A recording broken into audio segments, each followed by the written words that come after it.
It's Ryan back for another live episode of the Rocky Mountain Cigar Show.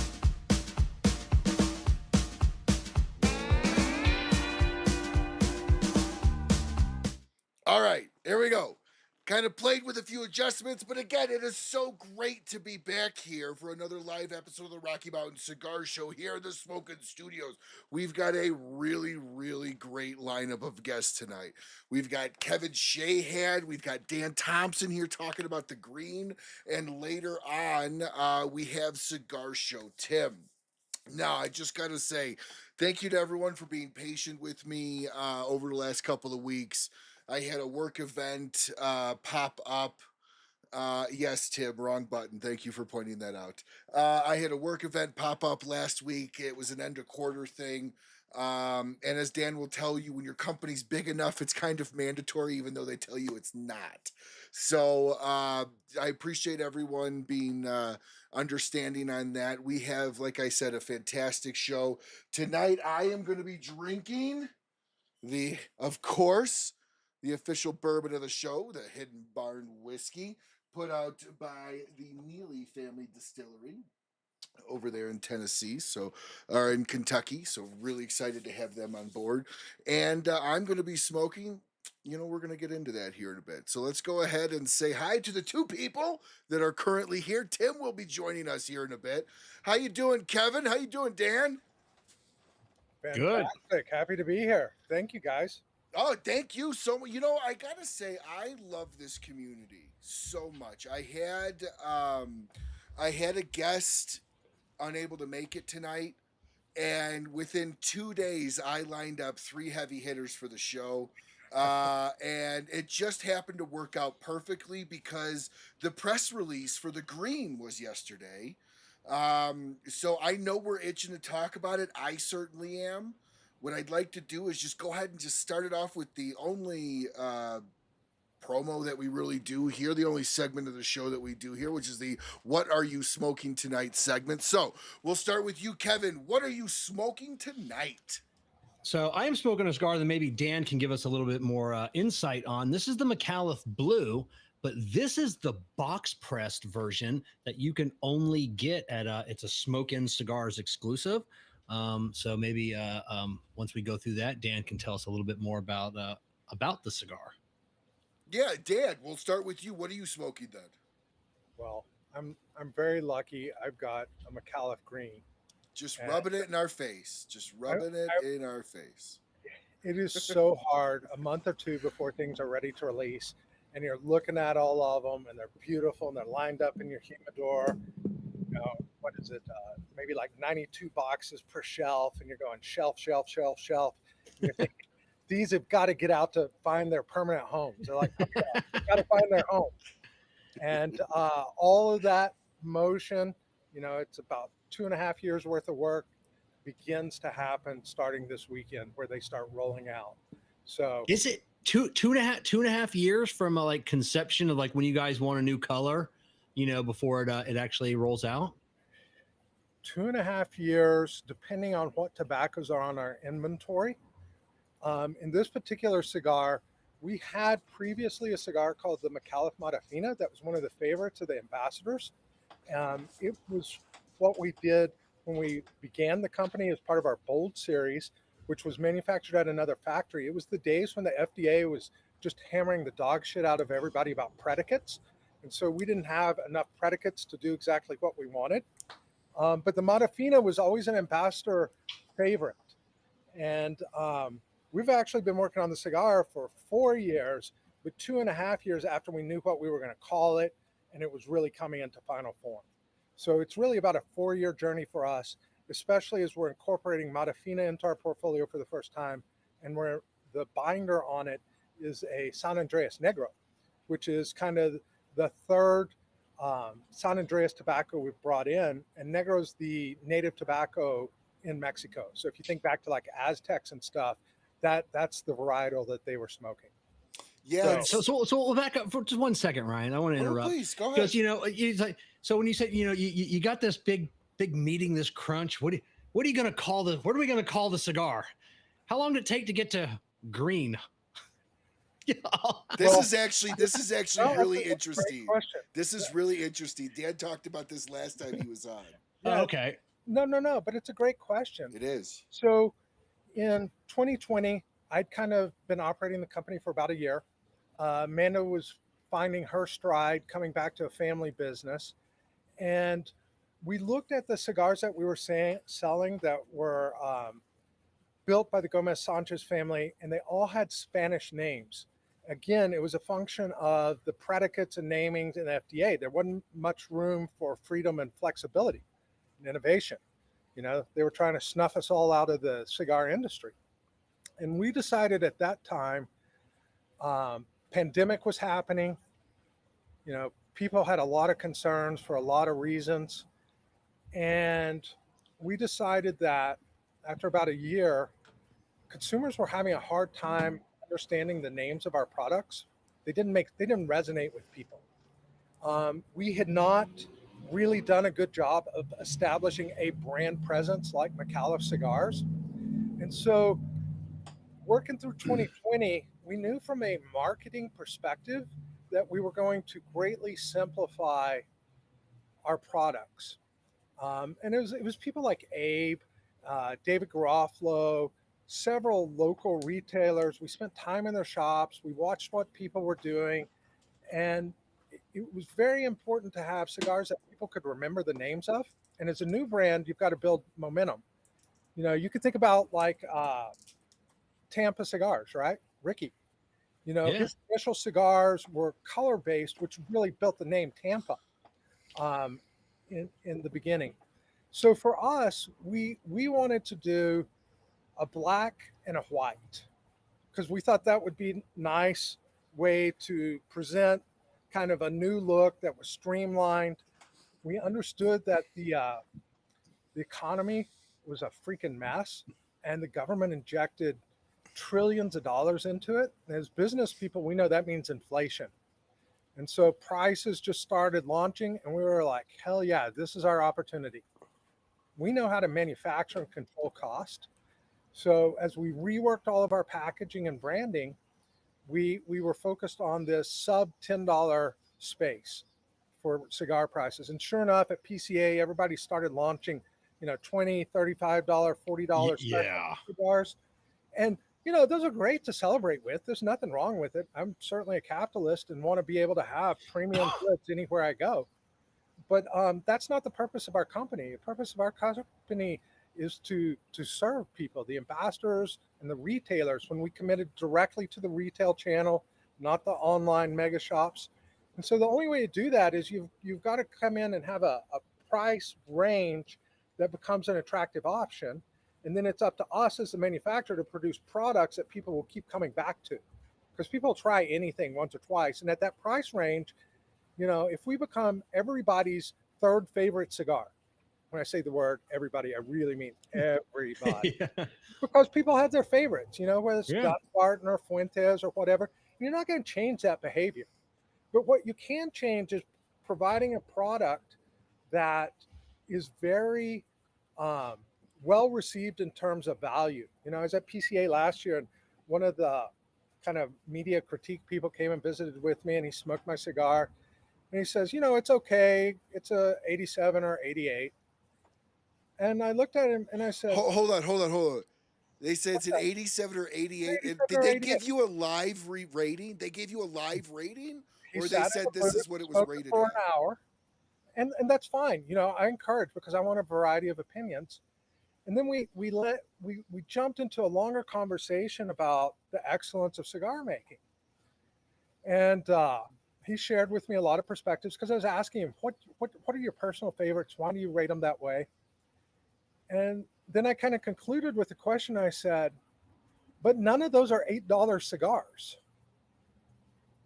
You know, do you realize we can make anything?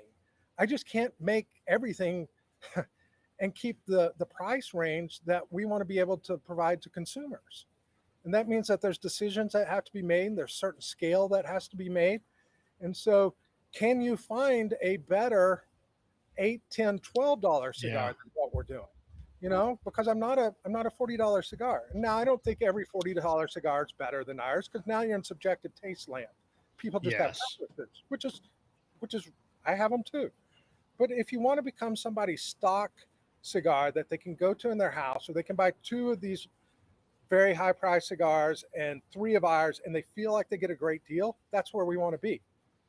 So that's a long setup for why colors.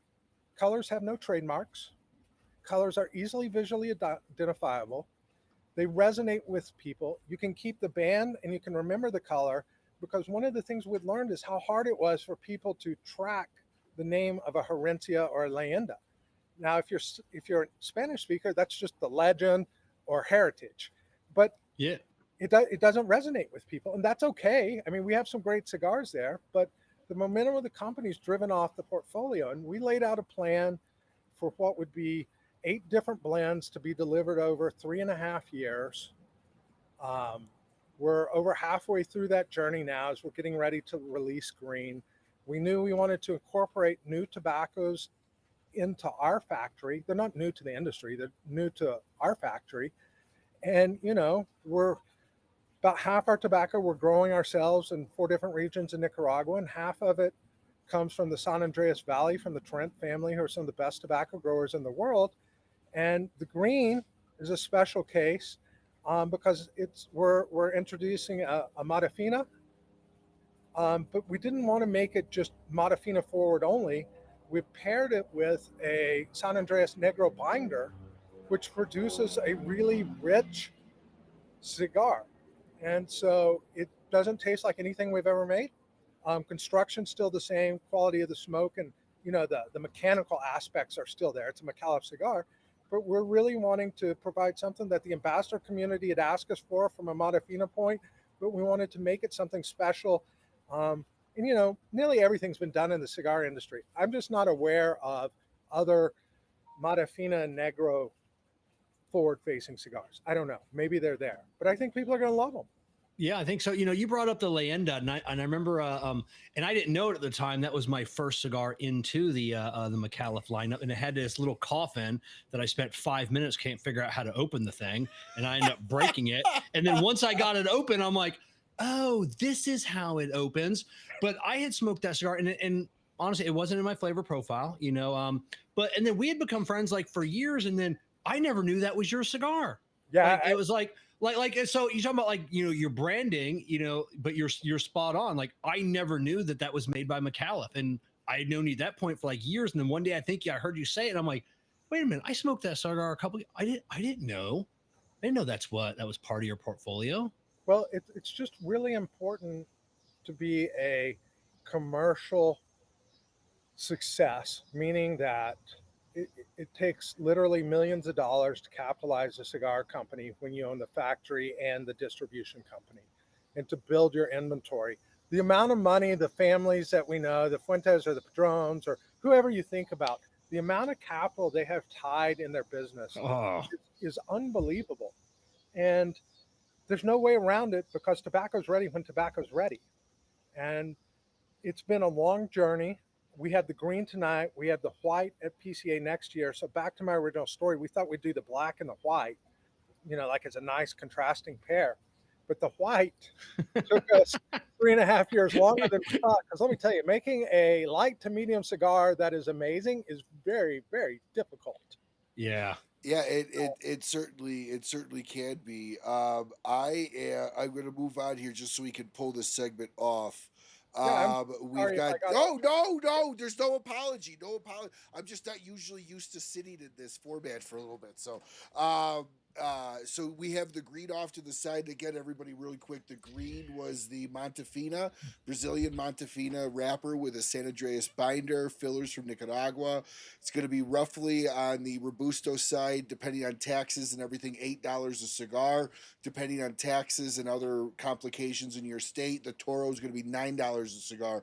Before I do get off this page, because this is my favorite format, I know this is one of Kevin's favorite formats in the color, the box press. When are we expecting to see this? And then we'll move into what I'm smoking. Yeah, let me address something that you mentioned. after 2 years, 2.5 years, we've had to move Robustos from 7 to 8 and Toros from 8 to 9. And we think that we'll be able to live in How this dare practice you? for about a year, for about 2 years, actually, 2.5 years. Certainly with tariffs, it puts an additional squeeze on us, but we think that we have everything covered and we're pretty good at planning kind of multi-year price points. But we're just so pleased to be able to have, these 5 blends out. 6th will be in February, March of next year. And it's amazing. And then we have at Smoke Inn, the box press will become $10. And so that is a 6.5-inch Toro that's box pressed, and 2 sides of it are flat and 2 sides are curved in the box press. That was a design that we came up with. And Abe was kind enough to say, hey, what could we do special for the Smoke Inn socialites? And he had the idea of box press and a kind of an extended Toro. And we spent some time with molds. And, Kevin, from your machine shop days, it's easier to box press a square than it is to Yeah, I know. box press something that's round on the sides and flat on the top. But we wanted to have something that was special for the Smoke Inn crowd. And the blends are the same. They're rolled at the same time as the Robustos and the Toros. And perhaps by the end of the year, we will have green box press at Smoke Inn. And the goal that we're working towards is having white in Toro, Robusto, and Smoke Inn exclusive edition at the same time next year. I can't promise that will happen, but that's the goal. Okay, now on a traditional box press where it's square on all 4 sides, right. you have to change the you got to leave a little bit out in order for do you have to do that when it's on the rounded side, or does that give just enough wiggle room for that tobacco?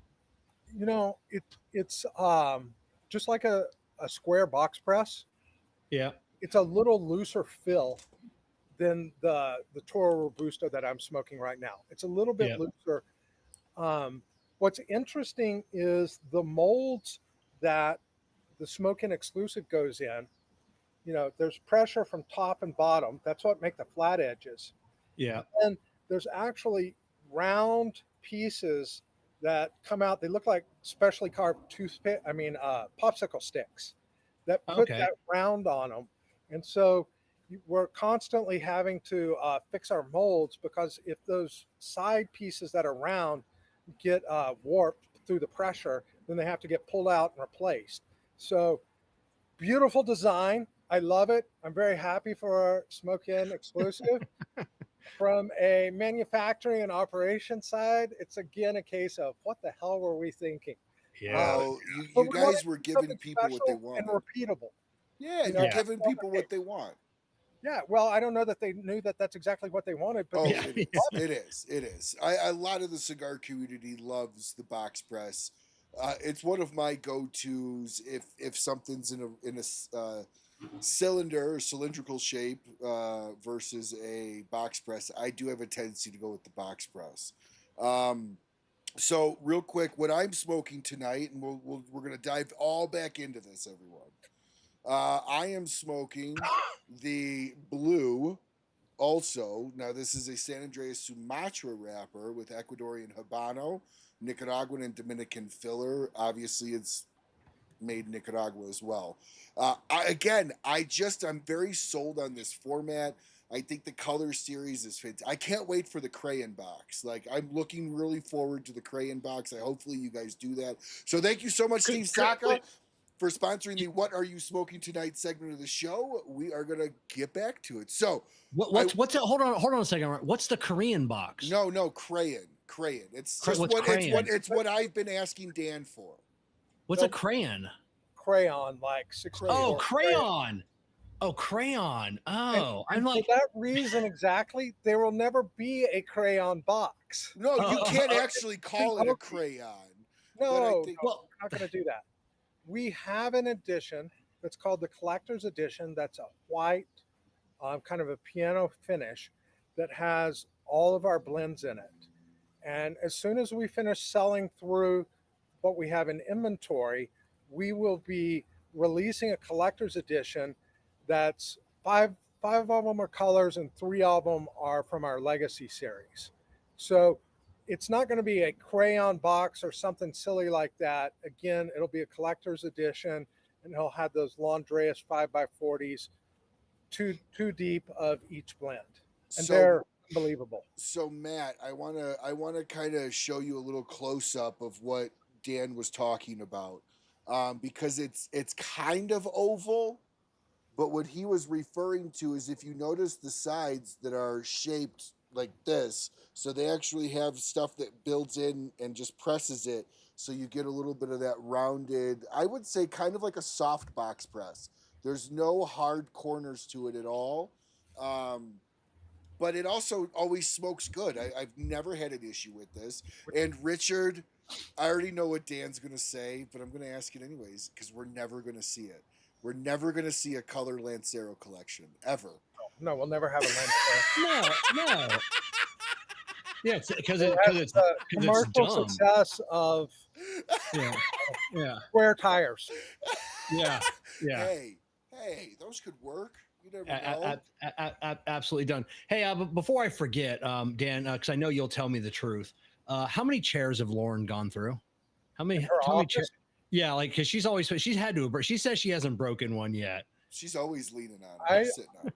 I would probably agree that she's never broken a chair. Okay. But I want to be honest with you. Every time Lauren comes to the office, I whatever's missing, I just start looking in her office. Okay. She has some really sticky fingers out there, and we call her the ferret. Just dragging all of our valuables off into her office. Well, that's great. I know. So Dan, you had mentioned a little while back when you were on that some of the color series was actually a little bit of one color, a little bit of another color blended together to mix and make another color, right? That's a way to think about the use of tobaccos across them. I was going to share something that I've never shared publicly about the box press. Oh, okay. So all the credit for that specific shape goes to the team in Esteli. I mean, my instructions we love you, care. Provide me some examples of box press that are interesting. Don't be boring. And so they sent up some samples and they were so beautiful. They had these nice sharp lines and the round edges. They were freaking beautiful, much like what you're holding in your hands. So we went to do the black was the first one that we did for Abe. And Abe is like, "Hey, Dan, where are my cigars? You know, I'm ready to get them out." I'm like, "Abe, this is the first time we've ever done this Vitola. You know, the packaging's all different. Just to be honest with you, we've never built something for somebody else before. So we're going to be very awkward in our ability to do this in a timely way." And he understood. So I had a bundle of finished product before it was packed in boxes brought up to me. Because I'm like, before this gets packed in boxes, I've got to see it.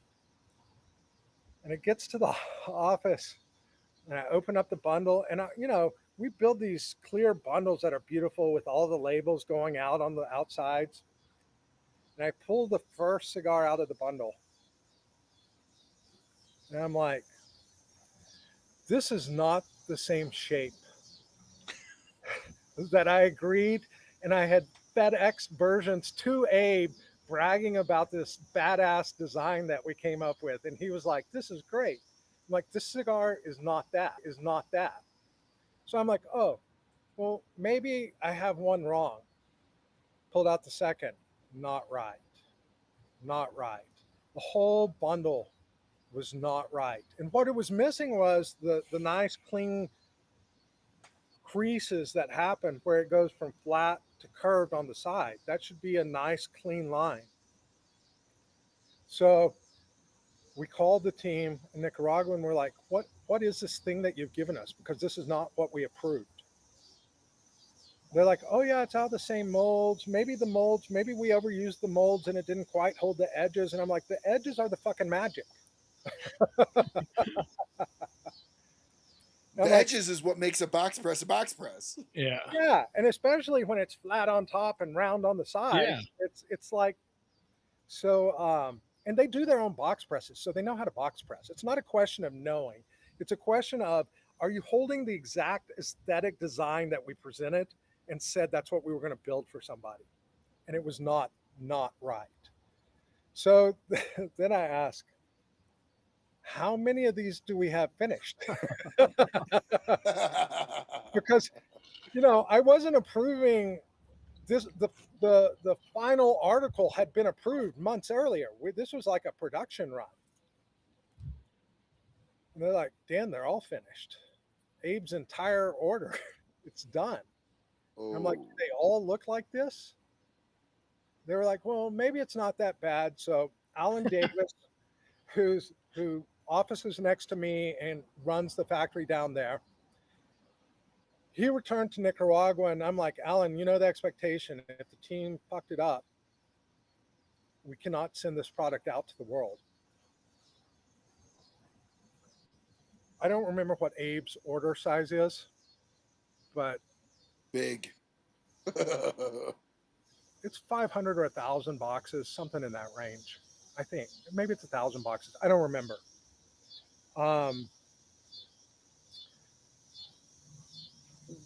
We had to reject them all. Oh. And Ooh. I don't get angry and loud. I get angry occasionally. But this was just a total failure. It was a quality control failure. And it wasn't the tobacco was wrong. It wasn't the smoke. I mean, it tasted fantastic. It was aesthetically incorrect. Presentation, yeah. Yeah. And Alan and I talked on the phone. And I'm like, I don't know. You set that many cigars on a table in front of the rolling room, and they're going to have to look at these son of a bitches for 3 to 6 months to remember the mistake they made. Ooh. We don't have to say a whole lot. Just put them in the front of the room.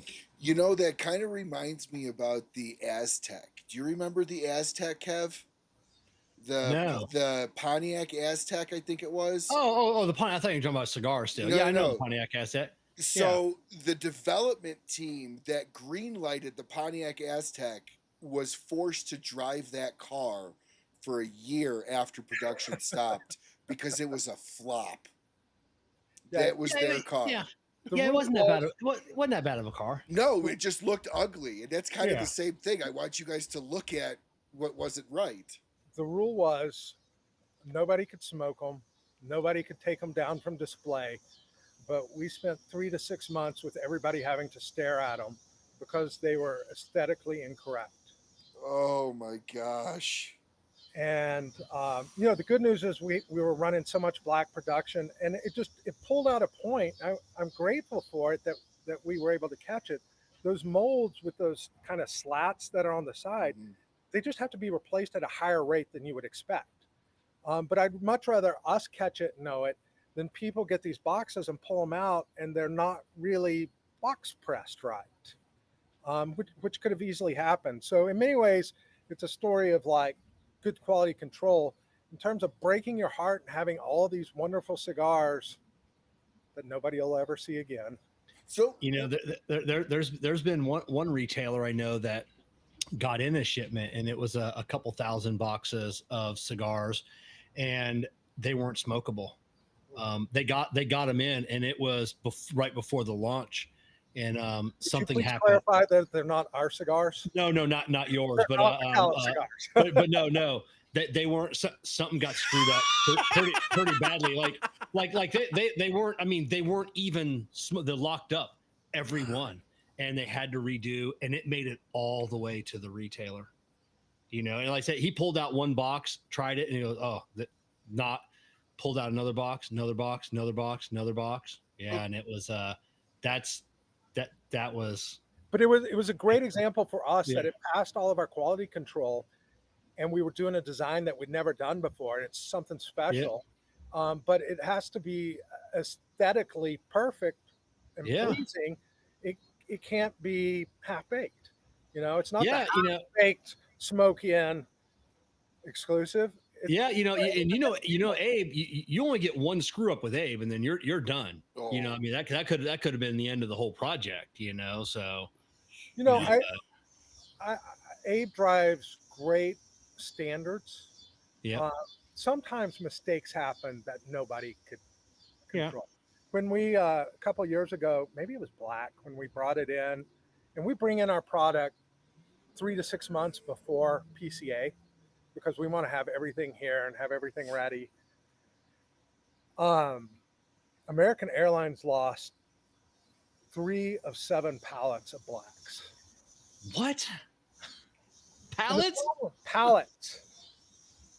They were all shipped at the exact same time. They went to Miami. They were all together. They cleared customs. And for some reason, American Airlines split the pallets. And once that went to Philadelphia, and everything that ever goes to Philadelphia gets lost. Now I know it's a couple days to a week. But like they lose everything that goes through Philadelphia instead of coming straight to Dallas. So I don't know what those guys in Philly are doing. But it's not good for the cigars. But now, why can't you guys bring them in right to Texas? Do you not have why do they got to go to Miami first? During the pandemic, flights were limited, and the only place to clear customs coming out of Nicaragua with your cigars was Miami. Oh, okay. And today our stuff flies usually straight to Dallas. But during that time, that was the case. And the problem is you have all this stuff insured, but you don't have time. You don't have tobacco. You don't have anything to replace. So we were really happy to finally get it launched and not have lost 48% of our inventory. Yeah, you have it insured, but if you don't insure it for full retail value, which like I used to be a bar manager, and someone would break a bottle, like and they're like, oh, it was only $7. No, that was $300 you broke. That's what I was going to make on that. At least on a bottle, you could call your distributor and get another bottle. Yeah, I know. You're talking about 3 pallets of cigars gone missing. That could have really hurt us as a company. And there's nothing to do about it. So I question for you real quick, Bruce. There's no Gordos in the color series yet, right? We are working with David Garofalo at Two Guys, and I've been very hesitant to create Gordos. And my reason is, it's a mathematical thing. Gordo takes 2.5 times the tobacco that a Robusto takes. And in our universe at Micallef Cigars, tobacco is the scarce resource. It's not labor, it's not packaging, it's not time, it's not money, it's tobacco. And so that means that if we did Gordos, I would be losing, I could distribute a lot more cigars. And a Gordo, the price difference between a Gordo and a Robusto doesn't make up for that trade. No. And when you're managing a business and you're trying to have some cost leadership and pricing advantage, those are critical decisions. That's what I was going to say. The price difference isn't enough. It doesn't make it enough. If you can sell 2, it's I mean, so you don't have to sell twice as many. 2 at $8 will be $16. 1 at 10. That's it. So you don't have to sell twice as many Gordos. You have to sell 4 times as many Gordos. But you run out of tobacco. Yeah, then you run out. So we were very, very hesitant. Garofalo, like Abe, great customer, great business partner, asked us if we would consider building them. And he was on me for about a year. And then I explained the math to him.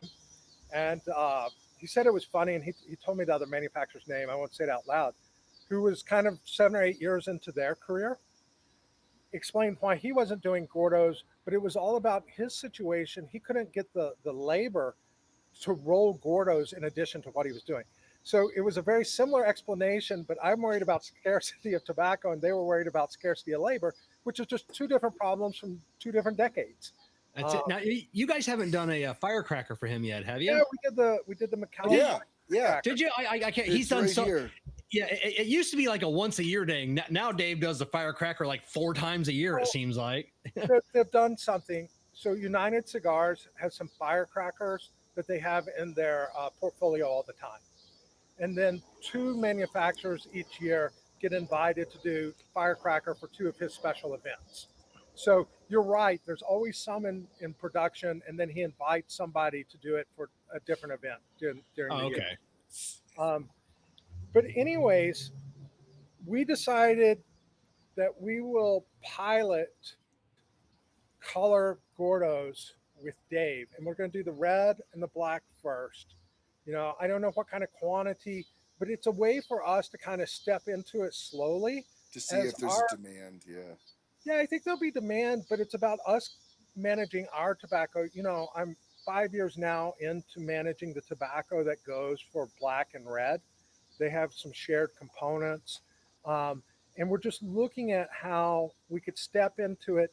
It's not a market where, you can't change the prices because people like to pay $10 for a Gordo. That's kind of what they expect, 10 or 11. Yeah. And because we've chosen the price range that we want to compete and build on, our real goal is to be able to sell 1 million cigars a year and manufacture 1 million cigars a year. And 2 years ago, we did a test run in the factory and we manufactured 1 million. So we know how to do that. This year, our sales will bump up against 750,000 cigars. So probably in 18 months, we'll be at about the $1 million cigar range based on how we're growing right now. The retailers are treating us so well. Consumers are really beginning to draw through the product. And then we're done. We're going to do 1 million a year. That's it. Yeah. Okay. And talk about Gordos. I'm never happy with Gordos. I'm not a Gordo guy. For me, like I said, the price difference is not very much. I mean, sometimes it's only $1.50 or less, or less. So some people will smoke. Oh, I'm getting more cigar. But to me, the Gordos always fall flat. It's because you can't, take the Robusto I was smoking. Yeah. Perfectly, boom, tailored to be the Micallef Green. When you go to a Gordo, almost by necessity, you have to bring in other tobaccos. Yeah. Because you got problems with combustion and all kinds of stuff. And so it changes the fundamental mix. It's very tricky to try to make it work. And it's freaking expensive to build. So I'm hesitant, but I'm also, I hear people, I understand that they want us to try things. And we didn't get where we are by not trying things. Some things work out, some things don't work. So we're going to give it a try. And I've smoked the black and red Gordos. It's not my preferred Vitola, but they're delicious. They're blacks and reds, just like the rest of the line. So it'll be interesting to see what people think. And hopefully we'll have that kind of first quarter of next year through 2 guys. And it gives us a really good way to kind of test the market where we can get data back and see what people are really saying and doing. Yeah, no, I really like the color series. Oh, we lost Kevin here. He'll be right back in. So Dan, I wanted to ask you really quickly about. I know cigar roller. Let me refresh Kevin's screen here. Okay, give me 2 shakes. I know that cigar rollers are paid by the cigar that they roll and how many they roll, or at least that's what I've always been told. So when you guys have a screw up like that in the box press world, they were obviously rolled right. So does Micallef just absorb the hit? It was incorrect. Well, no, they were, but they were box pressed wrong. So who does the box pressing along the line? That's the final finish after the wrapper is off, right? The reality is, when you have a systematic failure, you don't punish the employees. You go look and learn what went wrong during the process to figure out what happened. We paid all the rollers for all the cigars, of course, but what wasn't clear was some training aspects of what the final product should look like. We weren't clear to change the components of the mold frequently enough. I mean, you just peel and eat the crap sandwich that you have in front of you, but you don't punish the employees, but you're responsible for training and quality and things like that. It wasn't that a employee had poor performance. It's our process and systems failed us. So it was just too new, and it was trying to do something new for somebody, and trying to, really provide kind of a unique look and feel to it. And, probably the right thing to have done would have been ask them to do 1,000 and submit those to us for quality to make sure. And there's always, of course, some tension between a production team and what we expect is the final quality bar. So And the then, more they internalize that when we approve a standard, we mean stick to the standard. If you're having problems, stop manufacturing. Let's fix the root issues. So it's just an example of something that makes us better. so when you have these cigars that see on the table, everyone's looking at them for Yep. X number of time, For months. for months. Which, by the way, I love that.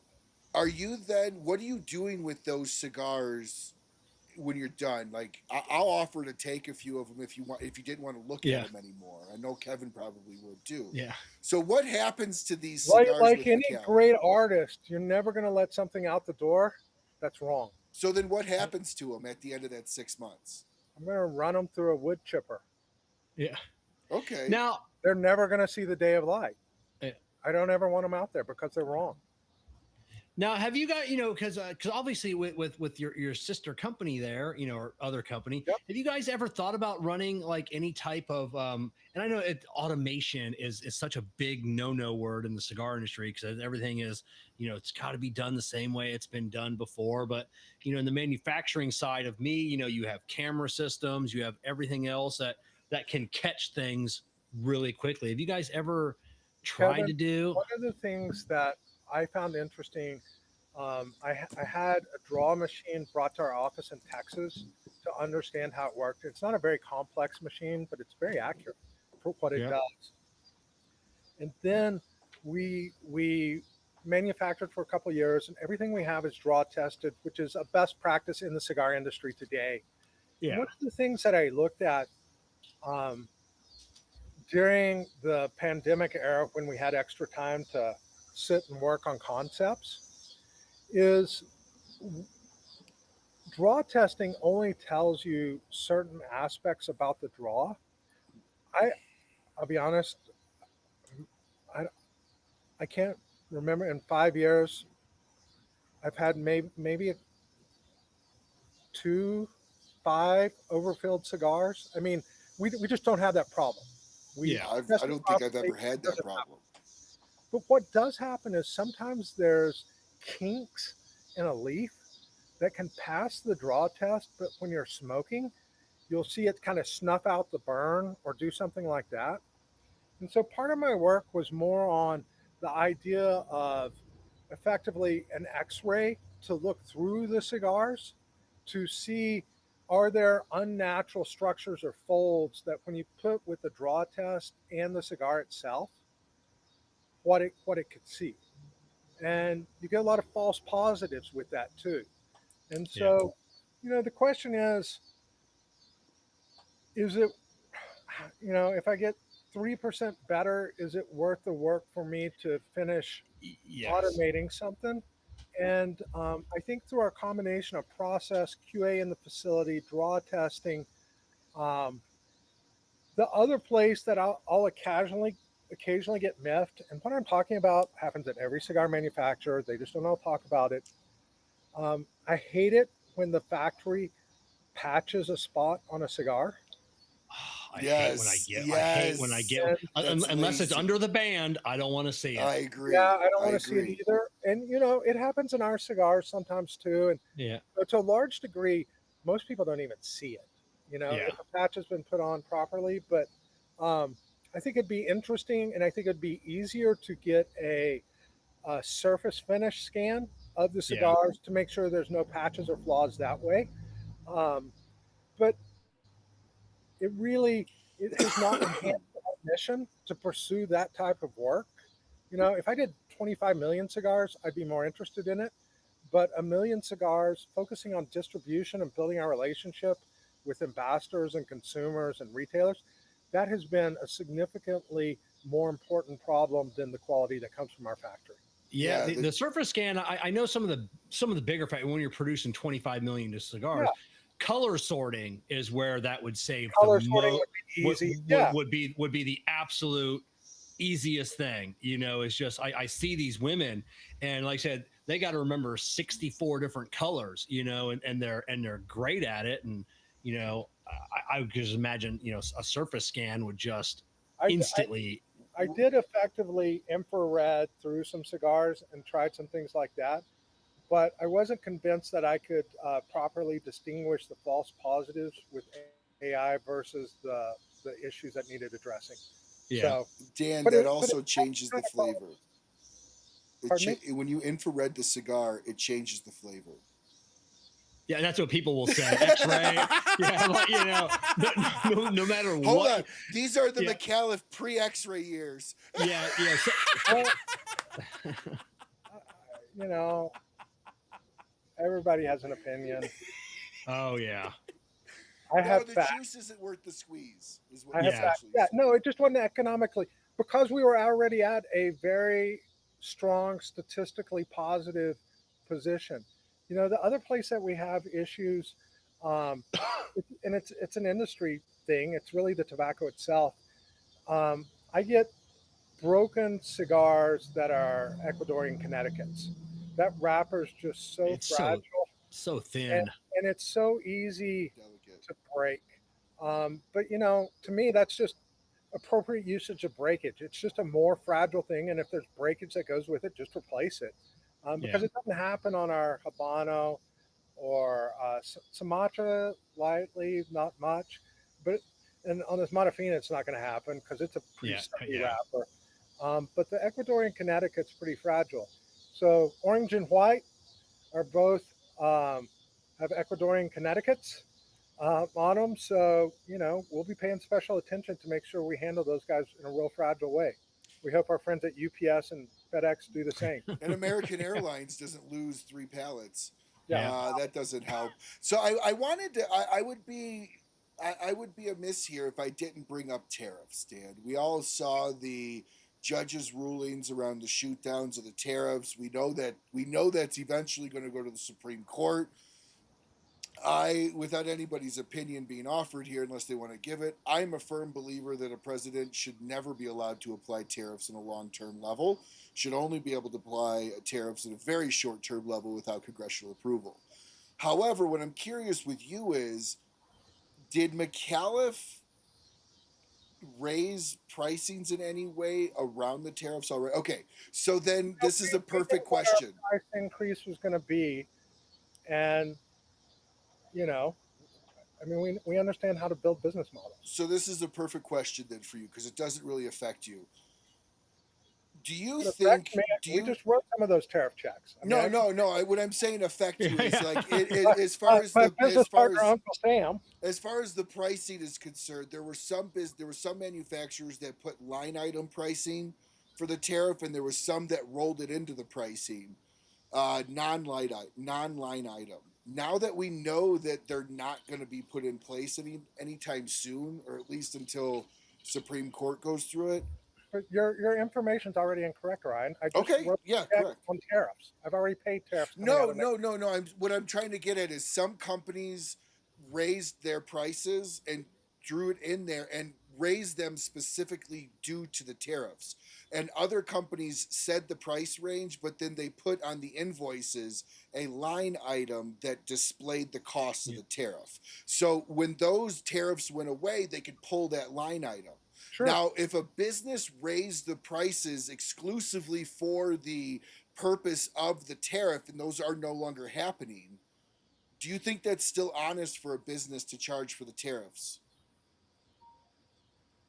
There's a lot of questions in there. Oh, yeah, no.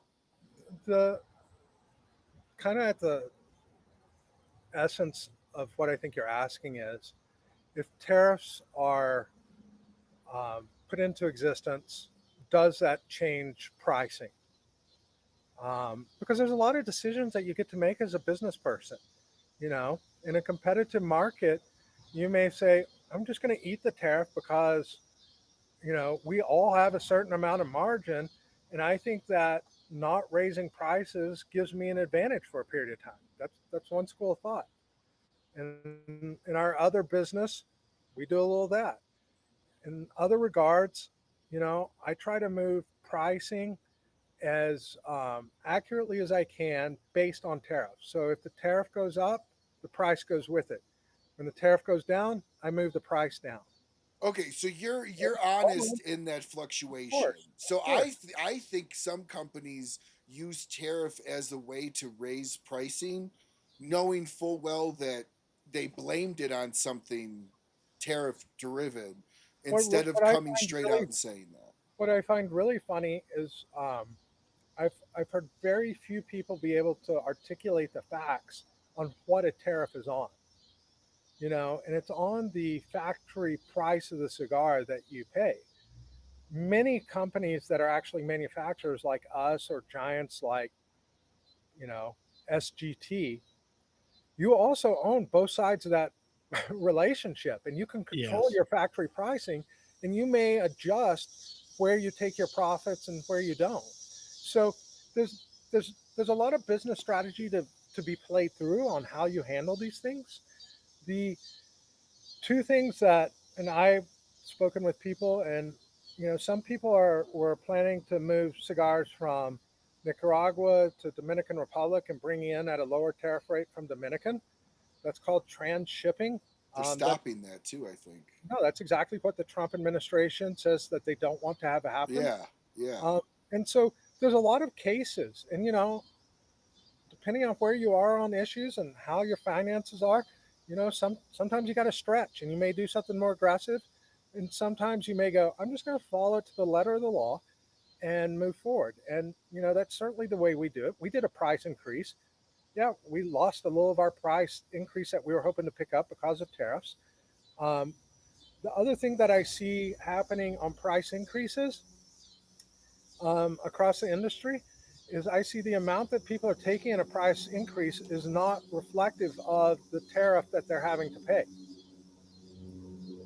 Yeah. We all know exactly what the factory cost of a cigar is, and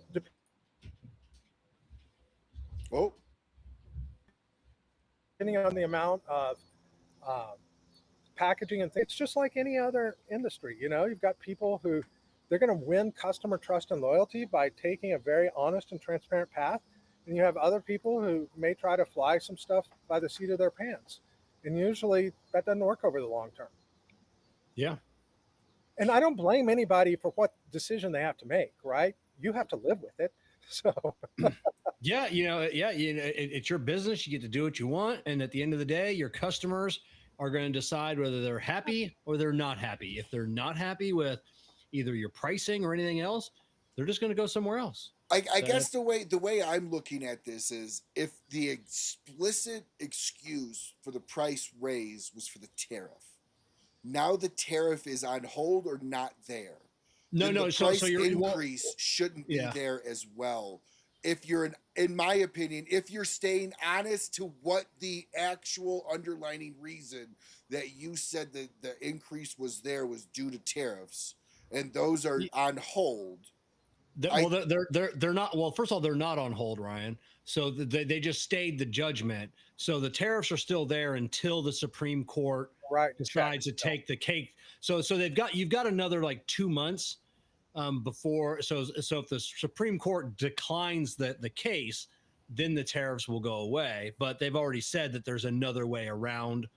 A different way they could impose the tariffs. But if the Supreme Court decides to pick it up, then the tariffs stay in effect, and it could be a year from now before the Supreme Court.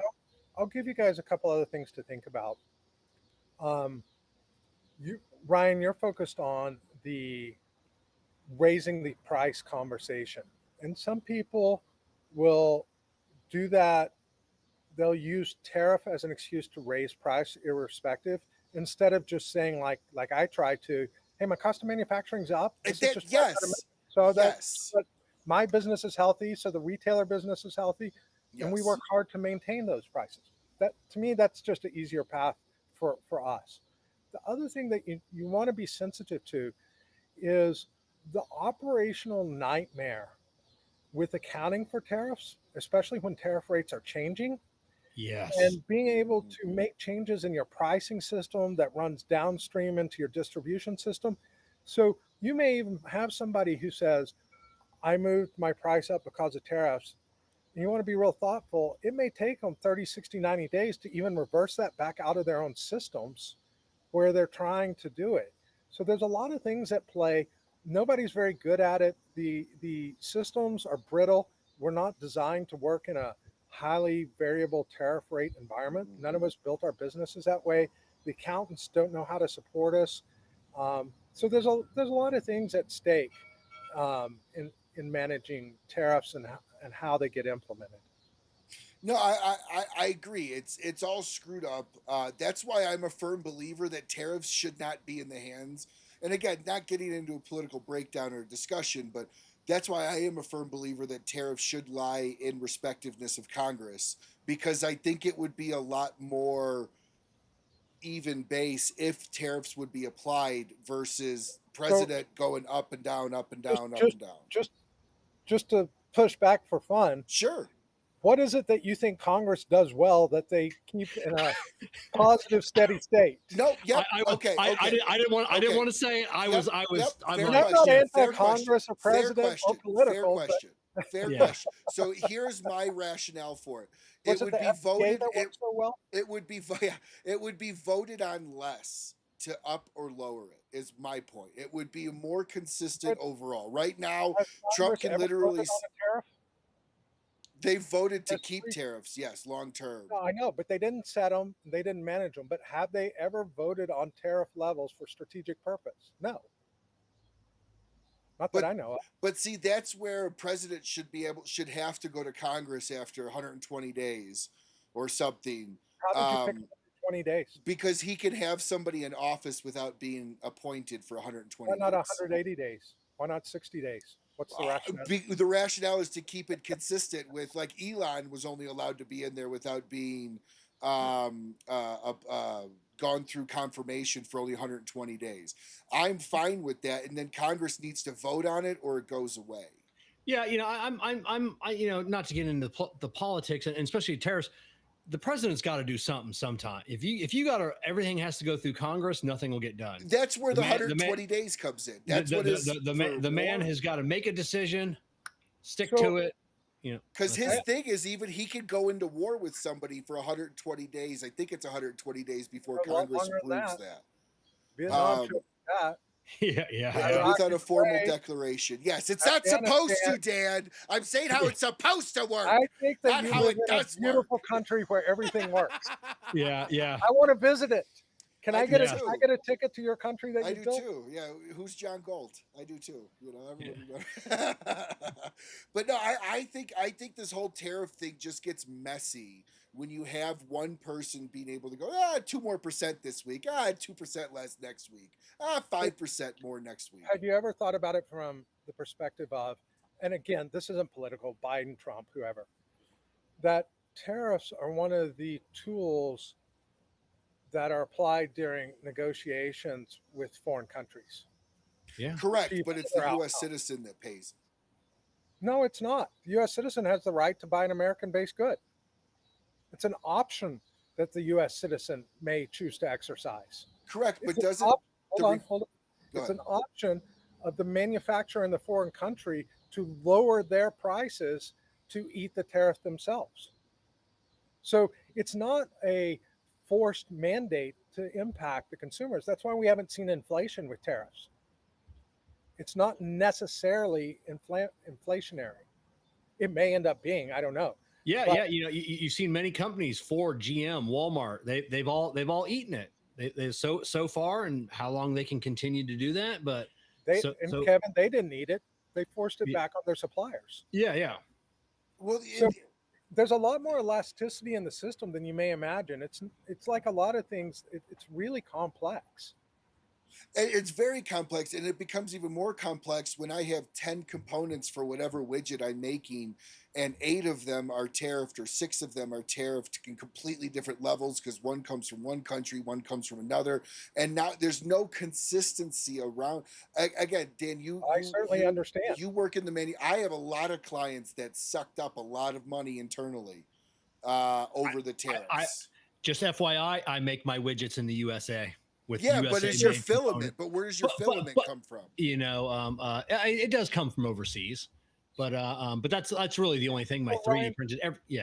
Ryan, here's the larger historical context. Post World War II, we gave every country very favorable trade terms so that they could reconstruct their societies. Europe, China, Japan. There has not been a reset in 80 years of those trade terms. No, and we're getting Then, screwed over in many, many then, ways. then in the 80s and 90s, the what we call private equity now liquidated the middle working class by moving tens of thousands of factories abroad. You know, I think that those families paid a real penalty. Yeah.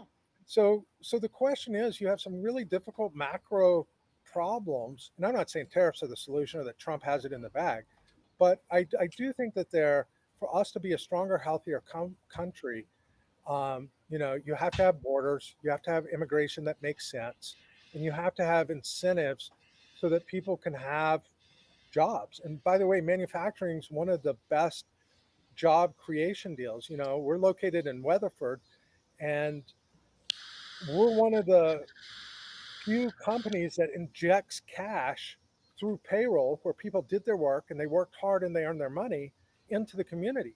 Most of the other businesses are net exporters of cash out of the community.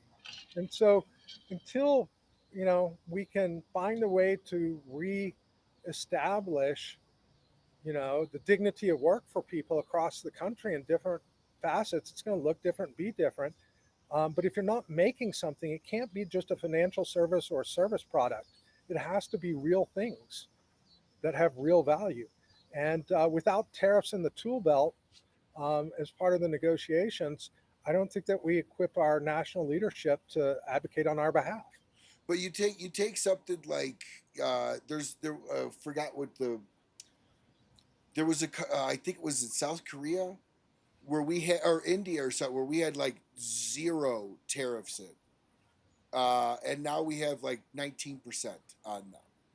And it to me, So it's let's use just India as an example. Why is there a free pass of immigration and what are they called? F-1B visas that they bring in tech workers from India, and there's the remittances back to India.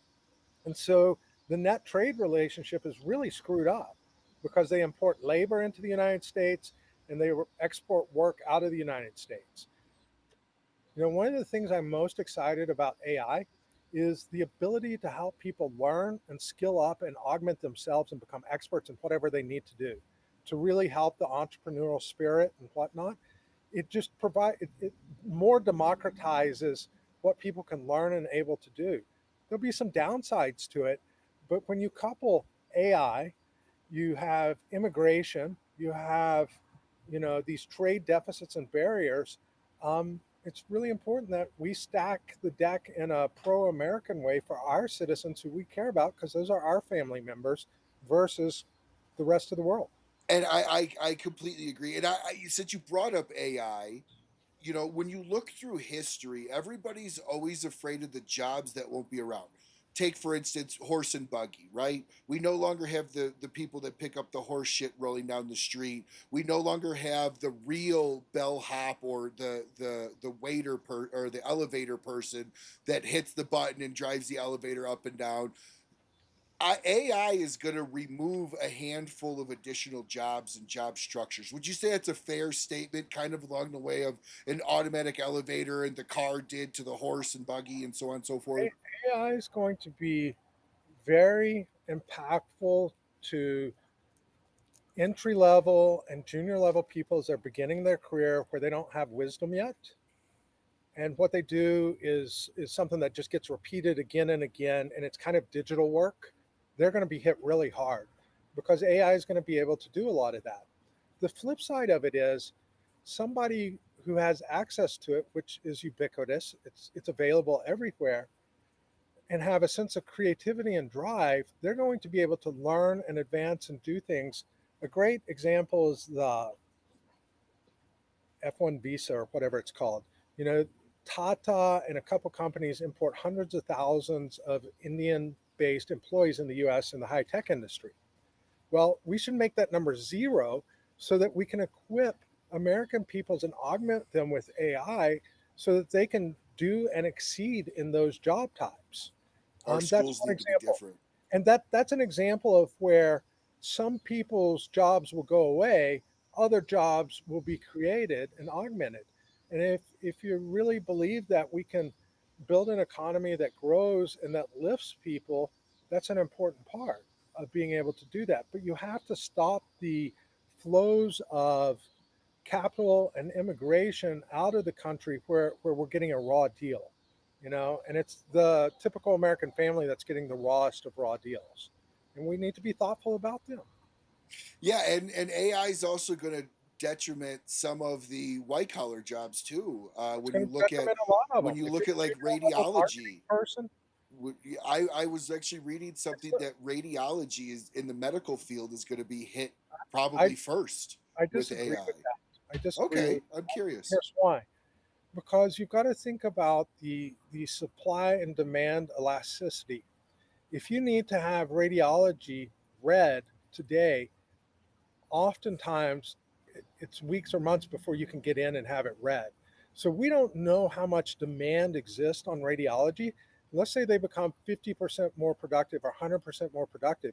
Will we use 100% more radiology to help people with their health care?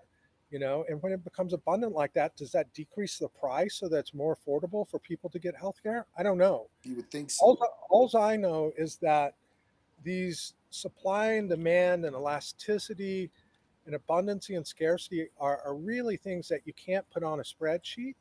And people like to paint the worst possible story.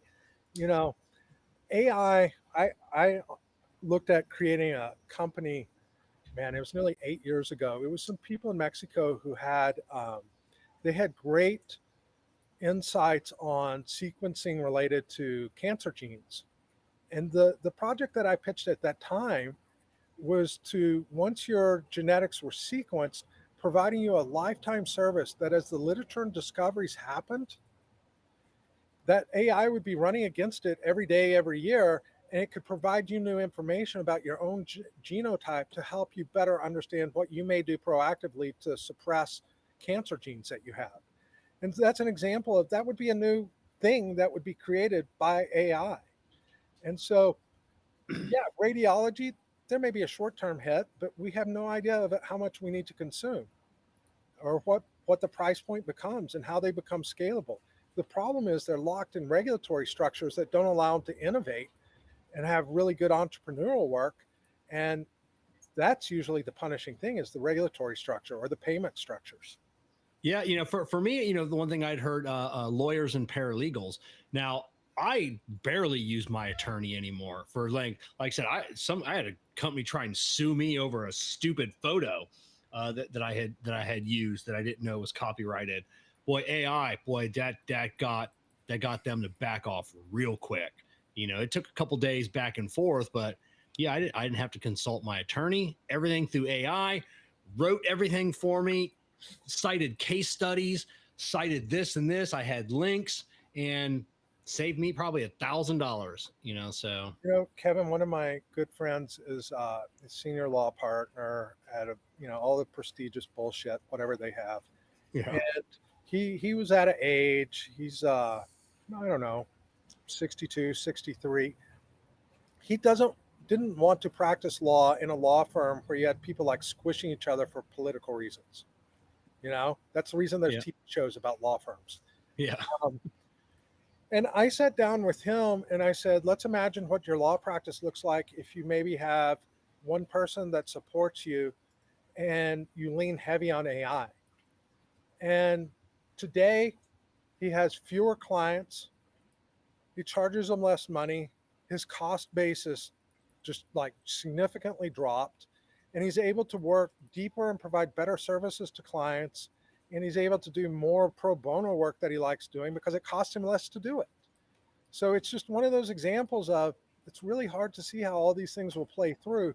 That's why I said junior level or entry level people, I'm afraid they're going to be hit the hardest, because that used to be a time in your career where you had 2 or 3 years to kind of get started and everybody knew you didn't know what you were doing, but it was yeah. part of the apprenticeship.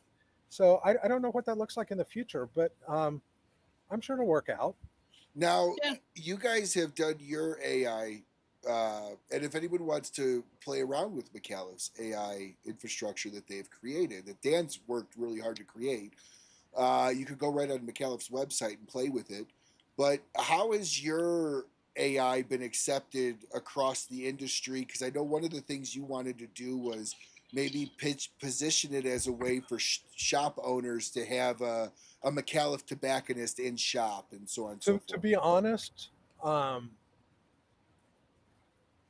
what's making Micallef have successful growth are retailers who decide to position Micallef cigars and hand sell them to consumers, and consumers wanting to come back and buy more.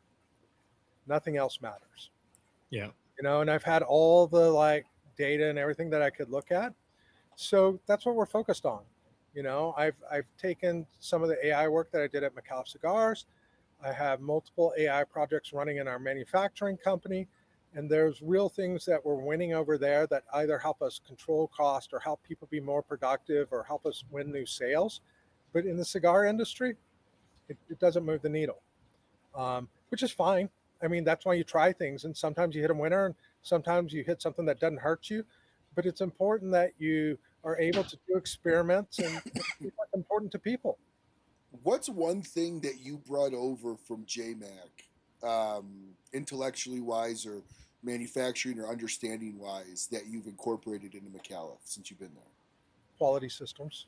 Explain what you mean by that. It's bringing a system of process-based thinking from when a seed hits dirt for the first time all the way to being on a retailer shelf, looking at everything as a set of processes. When something doesn't work, it's actually pretty unusual when you have bad people. Typically you have processes that aren't well understood or need to be improved to be able to achieve goals. Being able to look at the cigar growth, processing and fermenting your tobacco, preparing your cigars, packaging your cigars, and distributing your cigars, building your relationships with retailers and ambassadors and consumers. Um, it's a big systematic process, and that's what helps us. Sometimes we get a little out of whack and we need to adjust things, but that's what's allowing us. So I'll give you an example. Last year was very good at Micallef Cigars. This year we're up 46%. Holy crap. Okay. Now that is only possible because ambassadors, consumers, and retailers are making that possible.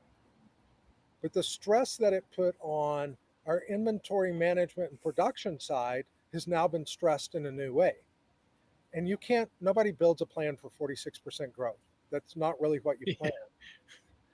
But what we were able to plan is I've had the Blue Toro that was out of stock 6 weeks, and the Black Toro later in the year was out of stock. It'll be 5 weeks when it's back in stock.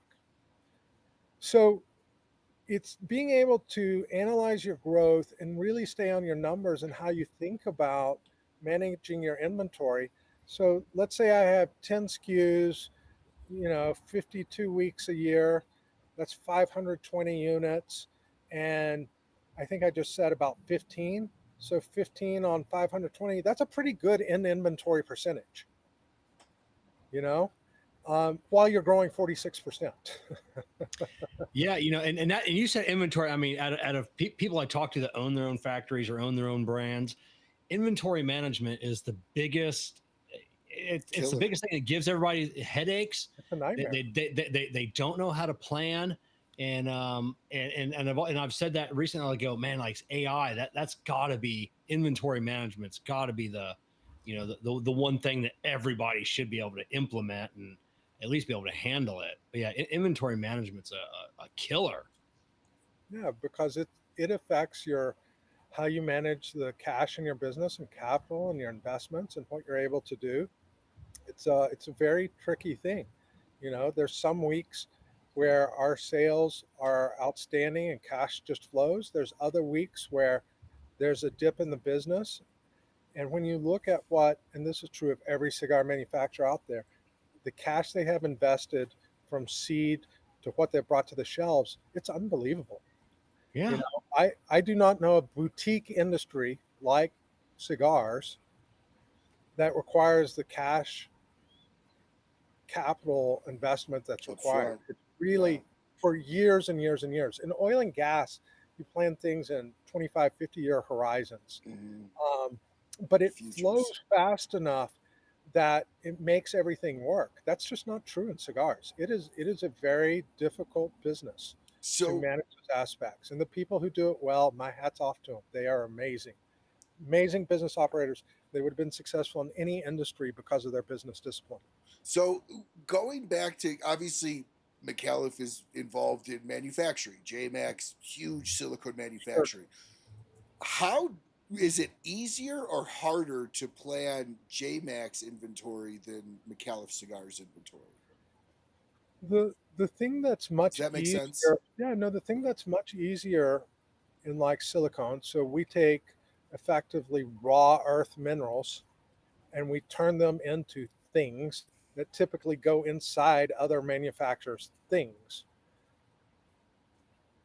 I can order a train load of silicone and I can have it in 6 weeks. I can't do that in tobacco. Yeah. Yeah. You know, and when the silicone gets here, it's ready to go. I don't have to hold it and ferment it and process it and love it and pet it and all of the things that And a hurricane coming through isn't going to affect, you Yeah.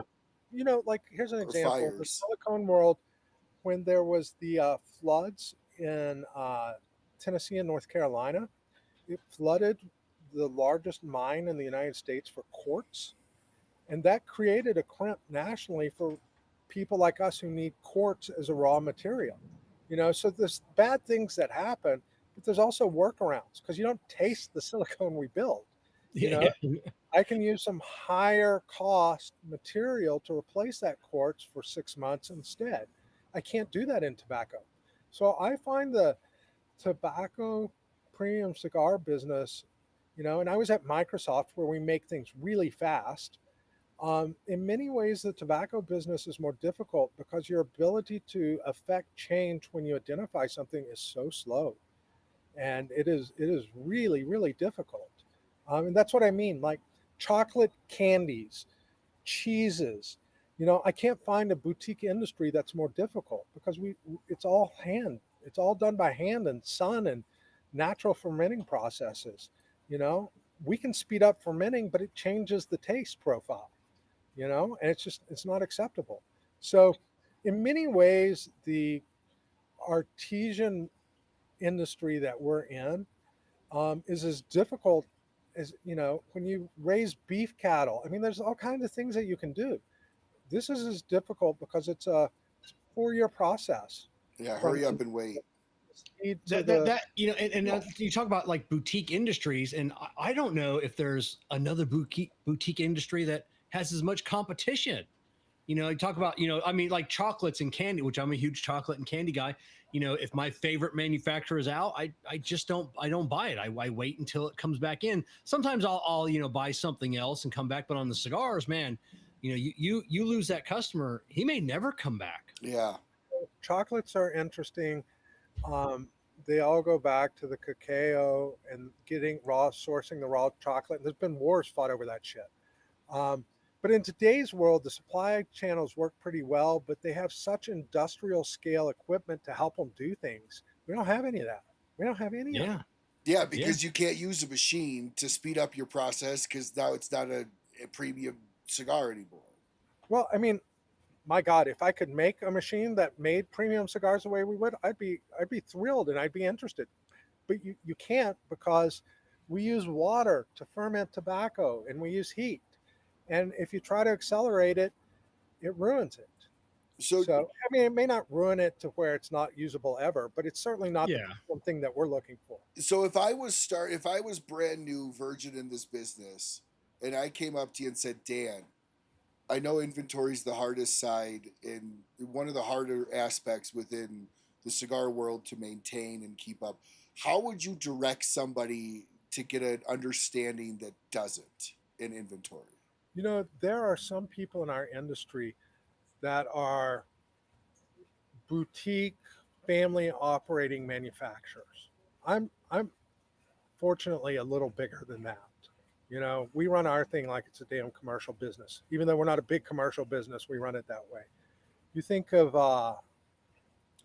what's our friend that does like the Killer Bee Oh, and Blackworks, James. Blackworks. Yeah, Rodeo think about Negro. James.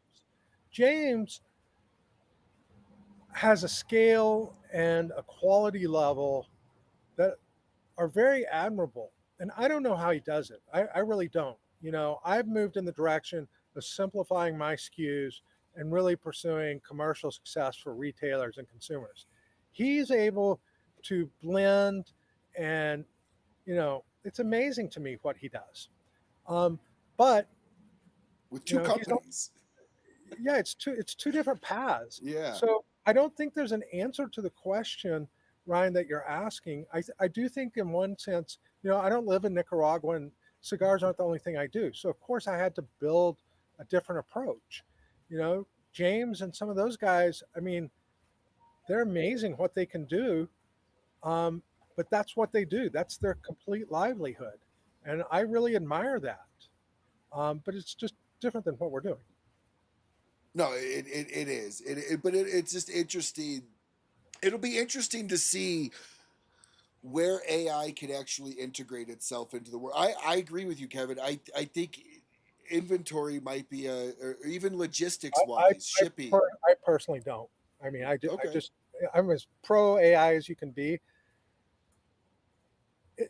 You need clarity of thought in tobacco because the timeline is so long. You really have to understand how long it's going to take you to process the tobacco. You have to understand your blends. We talked on it earlier. The color series has overlapping tobaccos across the different colors. Broadleaf is in both the red and the purple. And you have to think very smart about how you manage your inventory of tobacco in your pipeline. That's not an AI problem. That's a freaking roll up your sleeve and understand your business problem. I think that AI is wonderful now on the marketing side. Man, I love being able to work on press releases with AI because they can take our writing, because we trained our AI on our writing, our style, our facts. And so we're able to do a lot of that much faster than we used to. It used to take me and Amanda a full day or day and a half to do a press release. Now it's something we literally knock out in an hour and a half, but we built tools to help us do that. Yeah, and thank you for not using M dashes all the time. I don't even know what an M dash is. So I got a press release from a manufacturer last week, and I bet I had to, and it's just a little dash. Instead of a comma, they use a dash. I don't know to That's signify. So yeah, it's an artifact that comes out in AI. And it was one of the STG, a big one. And I had to email them back. I said, listen, I know you guys are using AI. Just tell it stop using the MD. You had like 17 in this. Like everybody knows this is AI written.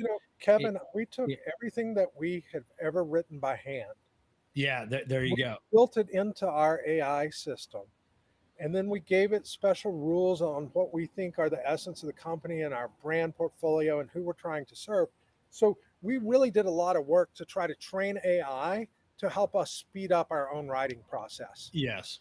And that's totally different than going to Chat GPT and just dropping in some stuff and getting the result that you just described. Yeah. I'm the same way. Like I say, my AI, knows my writing style, and it knows which follow-up questions to ask me sometimes in certain situations, because it'll be like, hey, do you want to, like, it'll give me an example of something I've written similar. Hey, do you want it in this similar? Because what kind of tone are you looking for? Stuff like on this one, you decided to change tone, and I think in this situation, that tone, snarkier tone, would go good with this. So it's it's definitely on the promotions that it's been just a godsend. Writing copy with it, but we did build our own training to go with it, like you just said. Yeah. So that it reinforces, and it's really kind of funny to be almost 6 years into working on Micallef Cigars, and I've had Amanda by my side most of that time. It's now indistinguishable between what Amanda and I write. I can't tell who wrote it anymore. Yeah. And it's like your cigars. Once they get properly fermented and come together, that's the way it should work. But it's kind of unusual because usually you can spot your own writing pretty quick. Oh yeah, yeah, without a doubt. Yeah, AI is a very interesting beast. We use it. It's crazy. We created it at Oracle. There, we created an entire prompt, and Dan will know. It's like this long of a prompt, and all I do is input a few things for each client, and I will get a full detailed breakdown of the posts that the CFO C-suites make, what their intention is for buying, and it's all stuff that would have before in previous years would have taken me a week's worth of research and still only found about 80% of what AI could scan in a matter of minutes. Yeah, I use it every day as a mechanic. Like I said, that whether it's a fluid that goes in a car, versus getting into my system and trying to find what the manufacturer. I just ask it like, hey, what does the manufacturer recommend goes in this differential in this year, make, and model? Bam, here's the part number. This product, Pennzoil Mobile Castrol meets this part number. Use that. If I'm having an issue with a car, manufacturer doesn't give me a detailed description how this widget comes out of a car. I'll ask it to search Reddit. Like, hey, search Reddit, and somebody has figured out how to do this faster. And it'll be like, hey, according to Reddit, if you remove this motor mount first, that part comes out faster. And I'm like, oh, sweet. Well, and it doesn't surprise me that. And that's a simplified use. You guys, well, it's not simplified because that would have been so hard to find earlier. It's about the AI. But what I find, one of the things I'm finding most interesting right now is listening to people talk about AI. And, and there's a whole spectrum of people who are anti and who don't know and who are pro and things. And I've been really watching it as kind of like a mirror into people's souls, because I find that the people who are curious and willing to explore, and they realize, hey, it may just hallucinate some bullshit, but that's okay, because 8 out of 10 times it really solves something for me, versus people who put up barriers and they say, oh, it may make a mistake. Well, I've never worked on anything in my life where I didn't make mistakes. Why would I hold that standard to it? So sometimes I have to like cross-check the AI, but I really think that people who have a sense of curiosity and entrepreneurism, I think it's one of the greatest gifts they're ever going to have. And the things they're going to be able to achieve are going to be outstanding. Where before, I went and did an MBA.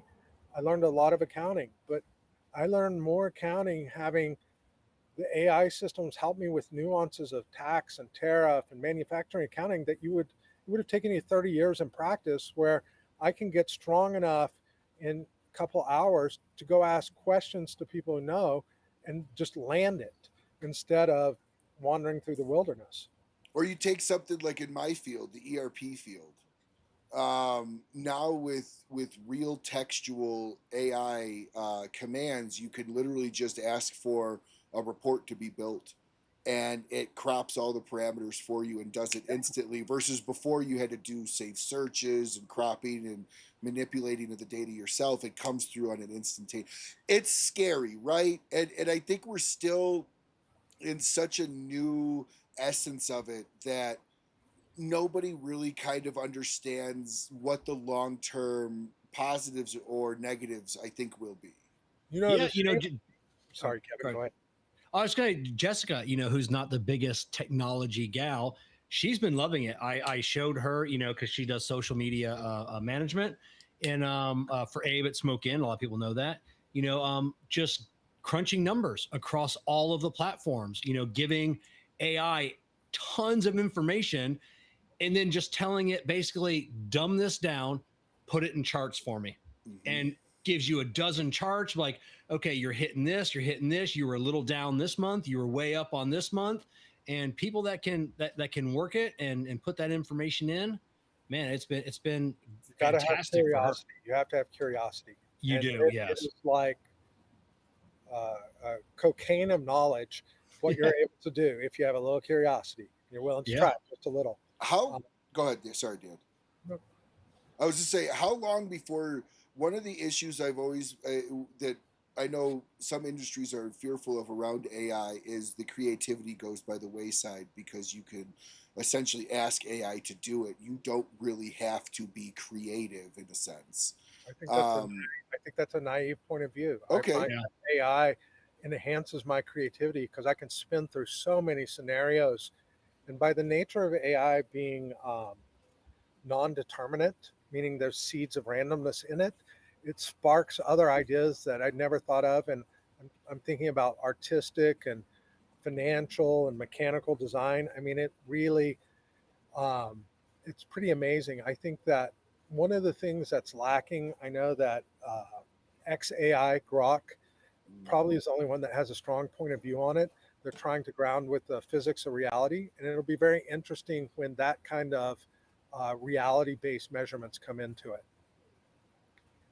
Yeah, I agree that there are times, have it's like a back and forth. It's like having my own personal person there. You just people that just ask it a question, take the answer, and walk away from it. Like, yeah, you're not you're not getting great You're not results. getting the best out of it. You're not. You've got to ask it questions. You've got to tell it, hey, I'm looking for this, but I want you to ask me a series of questions. We'll go back and forth before you give me your final thought. And there's so many times like, well, it'll ask me a question, be like, well, I don't know. I've never thought about that before. It's like, huh, that's actually interesting. Hey, Tim, we got Tim joining us for the group here. Oh, yeah. Tim, we got Howdy, no sound. Tim. We got no sound from you. Oh, we got no sound from you. Hang on, let's see if it's on my end. I don't think it is. It's not. It's not on my end. Oh, the sound guy. Sound guy's no sound. Yeah, it's not on my end, brother. I've got you all lit up. Check. There you go. Check. There you go. Well, hello. I finally made it from work after a day. So a cigar is going to be a good thing. Dan, it is good to see you, brother. It has been far too long. Tim, you're looking good. You are too, Skinny Mini. Hey, I'm just trying to catch up with the rest of you guys. There we go. Well, I'm going to throw it back a ways with what I'm going to... What? Wow, I'm having all sorts of fun. Kevin, it's your fault. That's my answer. Yeah. I see Micallef, but I couldn't see the secondary. A. It's the A. Oh, Micallef A. Thank you. Isn't that short for an A? I thought the A's were longer than that. Or did you offer Corona? There's a petite Corona. Oh, I thought you only offered that in the one side. Okay, you offer that in no, because here's a Gordo version of it. Yeah.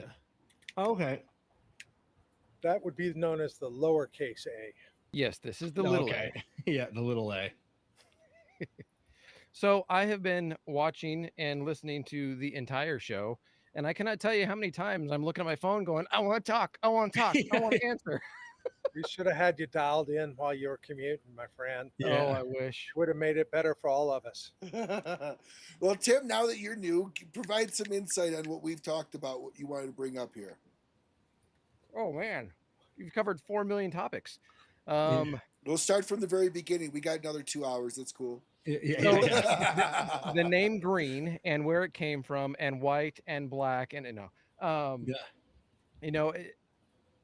I'll touch on the tariffs, and I'll answer it this way because this is what I was yelling at my windshield as I was driving. Steve Saka probably had one of the best explanations of how a company should approach this, and he said it when I interviewed him at PCA. I've referenced that video. It's so fluid right now that if you were to base it off of what you're paying right now, the prices could be the same. But in 2 weeks, if it goes up, are you going to increase? It's going to be a never-ending cycle, at least short-term, maybe long-term, never-ending cycle of price adjustments. And do you charge the tariff on what came in before the tariffs?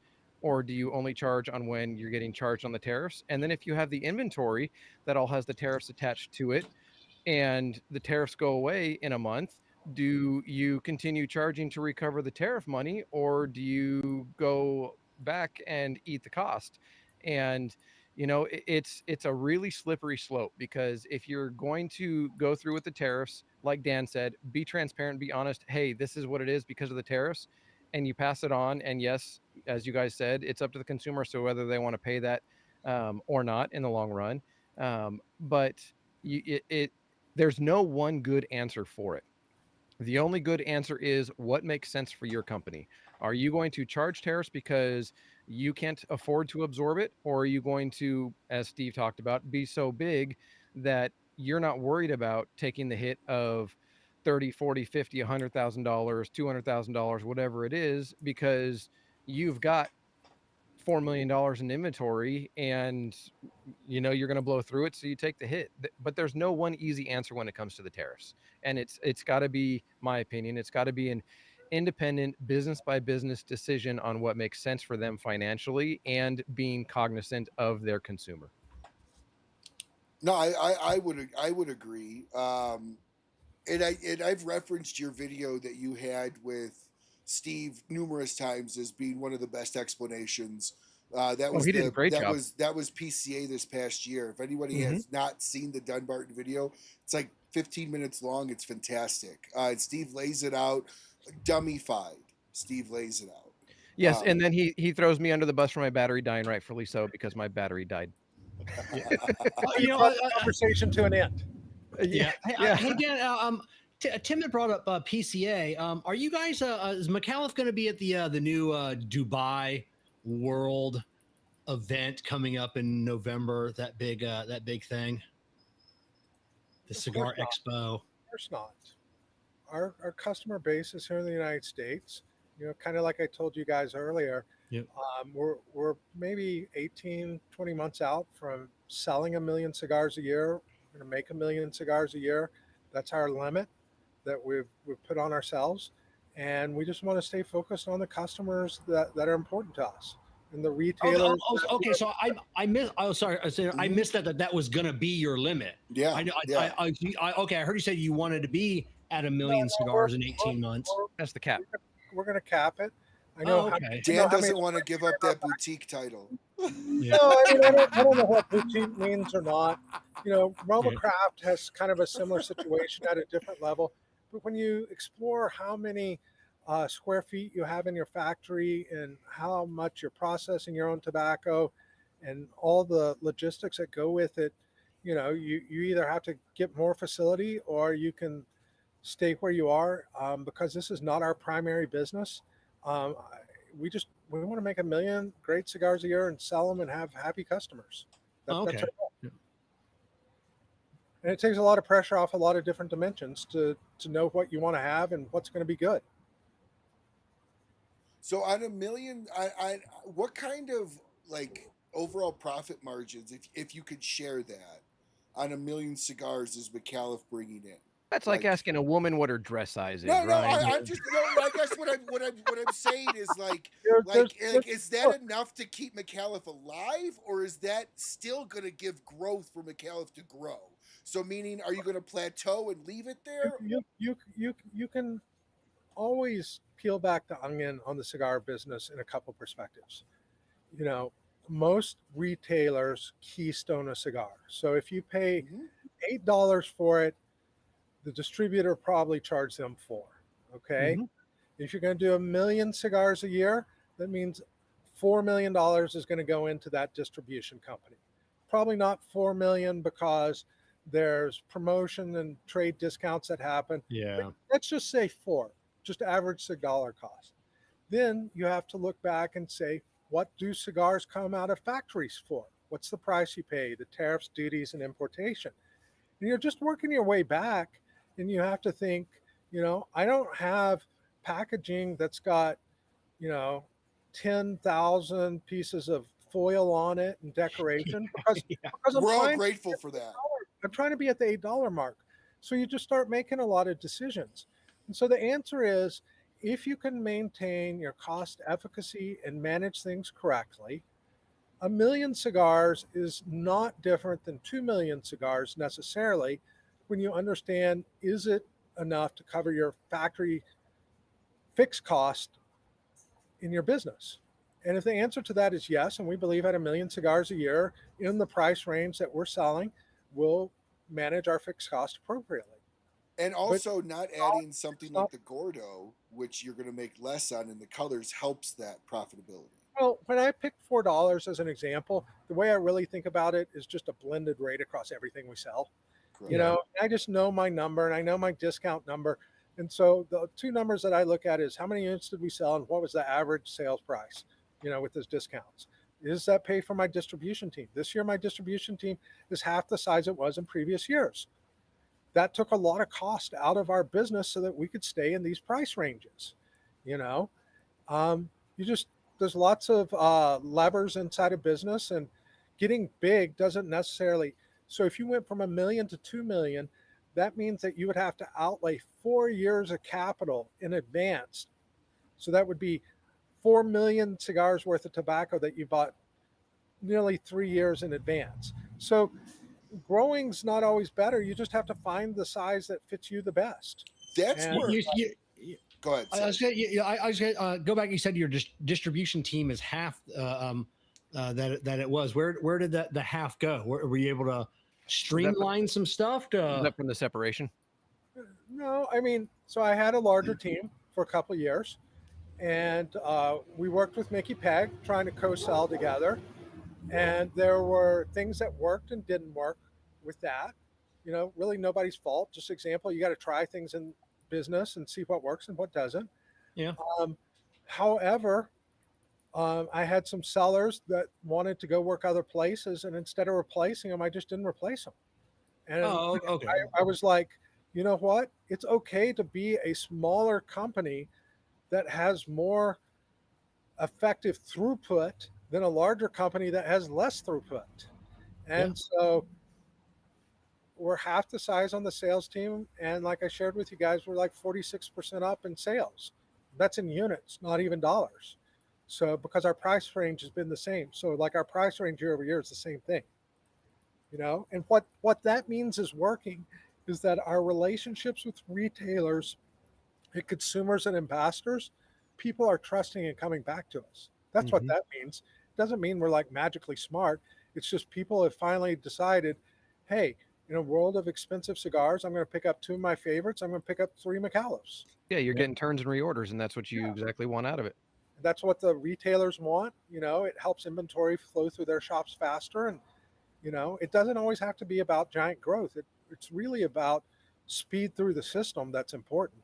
I also think too, what you guys do well is know where your consumer base is, and you don't really waste a lot of time where your consumer base is harder to achieve. The cost per consumer. Florida's a great example. We're in a handful of shops in Florida. I had multiple sales reps over multiple years. But the reality is there's so many principals in Florida. The expectation of retailers is that principals are going to be in the shops all the time. Yeah. We don't live there. So, you know, there's some notable exceptions. People like Abe, Neptune, who are like, hey, we still think we can build a business on you guys because we do what we do. And so I don't sell much in Florida. You know, I sell a whole lot in Ohio. Man, the people in Ohio are just like killing it with this. Honestly, I believe with the formula that we've worked out at Micallef, that's kind of like most important is in secondary and tertiary markets. People like Jeff, he's got those beautiful shops in Tampa where everything is super premium. That is not a place for Micallef Cigars to go because the staff is focused on the specialty products and the specialty bistros. Yep. And it doesn't mean they run an amazing business, but it's just not a good fit for us. However, when we can find a retailer in Lufkin, Texas, who, you know, you draw a compass or radius around it and you're like, there's not even enough consumers here to afford a business. He's freaking killing it. I mean, killing it. But Micallef is a large part of his portfolio, and the way that we work together is beautiful. Colorado's a hard one for you guys too. Colorado is very difficult. Colorado's a hard state in general, I think. Colorado's a hard state because in some ways it's like Texas. There's just a lot of square miles, and you know, not a lot of people in between. Yeah. And, you know, California is very difficult because You're welcome. Yeah, you know, on top of the regulatory structure that they put on people, you know, I just don't see how retailers are able to do it. And, you know, so we just don't spend time there. We have a couple you know, we love them, but that's it. Yeah, especially with California, you know, what was I just hearing, Tim? Like, enacting the new list of cigars, and every cigar, every vitola, every size, you're gonna have to pay it's like a $300 fee You have to pay per SKU. There's Yep. a dollar amount per SKU fee. That's why it's a big to get on reason. that list. Yeah. And that's a big reason why Eric Drazen of Oakland Tobacconist moved to South Carolina and moved out of California. He was an hour away from where I live, and he's in South Carolina now. Talking the other day, and I'm like, I get it. I mean, the pressure that it puts on you and your family, I mean, that's not fair. Yeah. But it's reality, and I'm proud of him for being able to make something, and it's Yep. going to work out well from what I understand. Oh yeah, I mean, but you look at an example like that, and say there's a new brand that comes on the market, and say there's somebody, I mean, you rewind a few years ago, and Ricky Rodriguez with West Tampa comes out, and that what Ricky makes is fantastic, but are you willing to pay to carry that SKU, even though you'll make money on it, and take the gamble, not knowing if it's going to hit your customer base, or are you going to say, yeah, you know what? I'm already paying enough for everything that's on the shelf and per SKU. I don't know that I can do it. The thing that I'm hearing from retailers the most right now, especially, we're not talking the Michelin star retailers. Like, we'll use Jeff as example of like a Michelin star retailer, right? Or Yeah. The buy-in sizes that most cigar companies, the minimums that they're making them take today, It's are killing people. It's yeah. insane. What I find really unfortunate about it is, as an industry, the demographics are aging, the industry is shrinking, not in terms of total sticks going through the system, but in participants who smoke. Mhm. We know that people don't have problems smoking in the United States because you can look at weed and other things that people smoke. So retailers, all their dollars are being sucked up in minimum orders, and they don't have the capital to like do things in their shops or bring in other brands. It's not healthy. It's insane on some of these minimums that I'm hearing. It's like, hey, it's if you want to carry our super premiums, our 18, 20, 22, $24 cigars, it's $100,000 of, and $100,000, that's a common number. You're $100,000 of this to get the opportunity to buy this. Yep. And it's like, I spoke with a retailer last Friday. She's in a flyover state, and she was introduced to me by a mutual friend. And her first statement was, Dan, I don't know if I can do the minimum. And I'm just like, I have no idea what you're even talking about. Yes, I understand the concept, but my whole goal is to be a success fit in your shop. I don't want you to bring in just one box of one thing, because that doesn't help match your consumers, right? Because you need a couple different flavors or colors in our world. But there's no minimum. And she gave me the whole list of people who've shut her out. yeah. And it's unfortunate for the industry that happens. And I will tell you that there was one brand that has 50-year-old brand, family owned. And it was so funny because she went to that person directly and said, you're family owned, we're family owned, I just can't do it. And he said, I'll make a personal exception for you. But anything that's in corporate world won't do that. No. Oh, no. Not at all. I don't want to give away who did it, but it's obviously a great brand and a great family. But he's like, yeah, we were a poor family once too. Yes, we'll make an exception for you. Just pay your stuff on time. To your point too, I've actually been I've heard Abe say this and several others. If you're dealing with somebody that is back ordered, that is getting from somebody else, the likelihood that they owe that person money. I don't know if that's true, but that's what I've heard, is like, if I'm a third party coming to you, Dan, the odds are I can always get my cigars if they're back ordered, is because I haven't been able to pay that bill. But, Tim, to your point, when it comes to California doing this crap, you're going to really have a lot of retailers literally only have and carry the vitolas that 100% sell. And it's almost like you're going to have 90 days to prove your existence in my shop. I don't care if it's a bad quarter. I don't care if it's a bad month. I'm pulling you because I'm now if it's $200 per SKU, I bring in 6 SKUs. You know, I'm $1,200 in the hole. Before I sold $1 worth of your product, you better step it up, right? Am I wrong in that? They're gonna have to be the Walmart or Costco model. They're going to have to do SKU management incredibly tight, and it's going to take away options in a industry where we love options. Yeah, it's going to significantly handicap the state. I mean, there's no two ways around it. It's going to handicap the consumers from getting what they want because their lounge isn't going to want to or be able to afford to bring it in.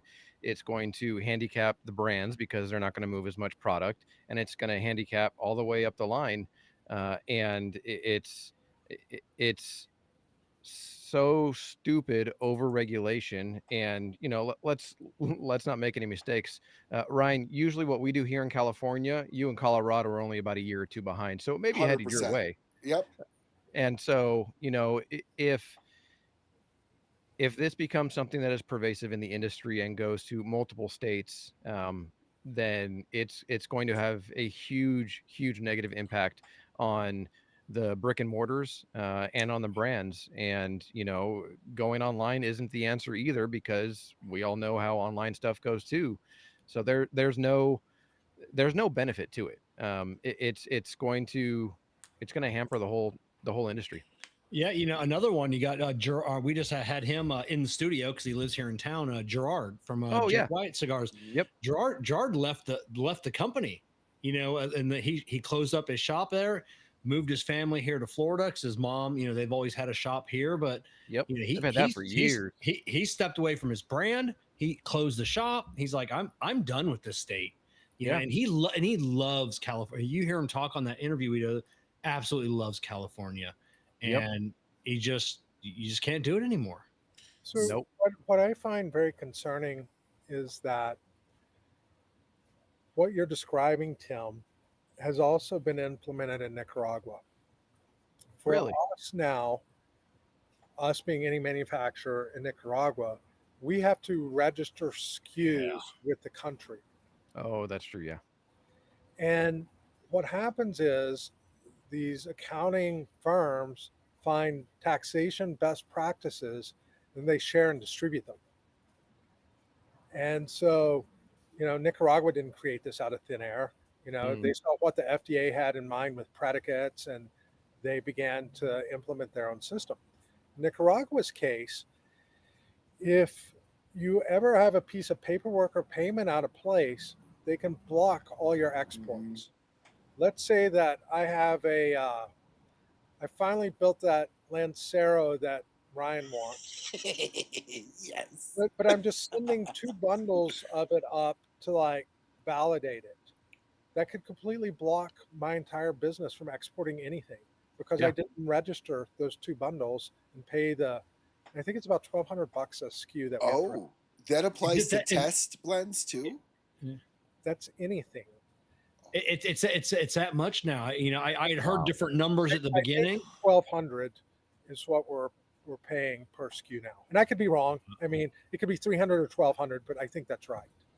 Yeah, I've heard 300, 500, 600. But I've never been there and done it myself, so I could be wrong. But 1,200 is the number that sticks in my head. So let me ask you guys this: what is the purpose of these crazy state guidelines around tobacco when we don't but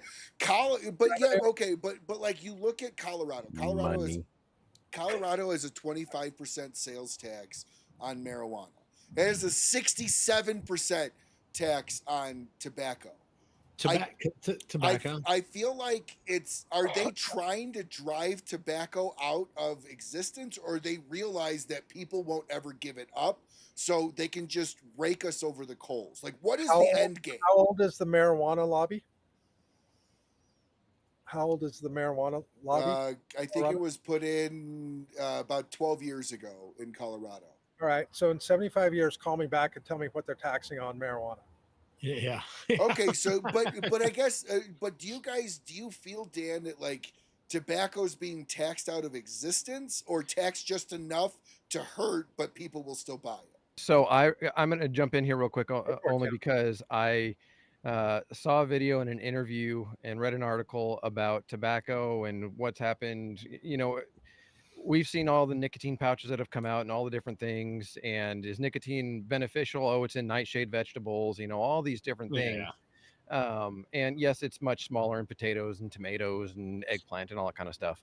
But decades ago, when the law passed that they had to slap a caution, nicotine is addictive.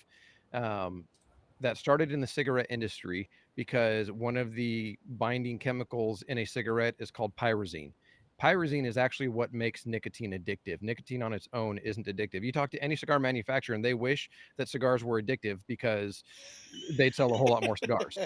But the pyrazine in cigarettes is what does it. And the I don't know if it was the health administration or who it was, basically got bought out by big pharma to say that tobacco and nicotine were bad.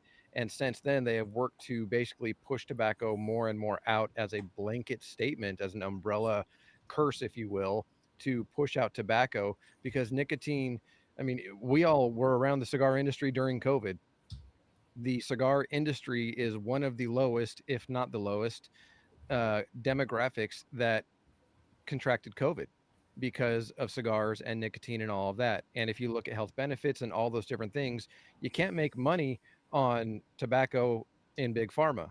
But if they push it away and then they say it's bad, and big pharma can then help and create drugs to counteract and for cancer and for all these other different things, then they can make money. And so what they've done for decades now is they've basically criminalized the mindset of tobacco as a whole because of nicotine, and they're wanting to push it more and more and more away and make it restrictive, which is why they're doing they're trying to push generational legislation, which is why they're trying to, you know, do all the different things that they've done from a regulatory standpoint. They're continuing to demonize tobacco as a whole, saying that the nicotine is addictive, when actually, when you look at a premium cigar, pyrazine isn't in it. It's just in cigarettes, but they lump it all together.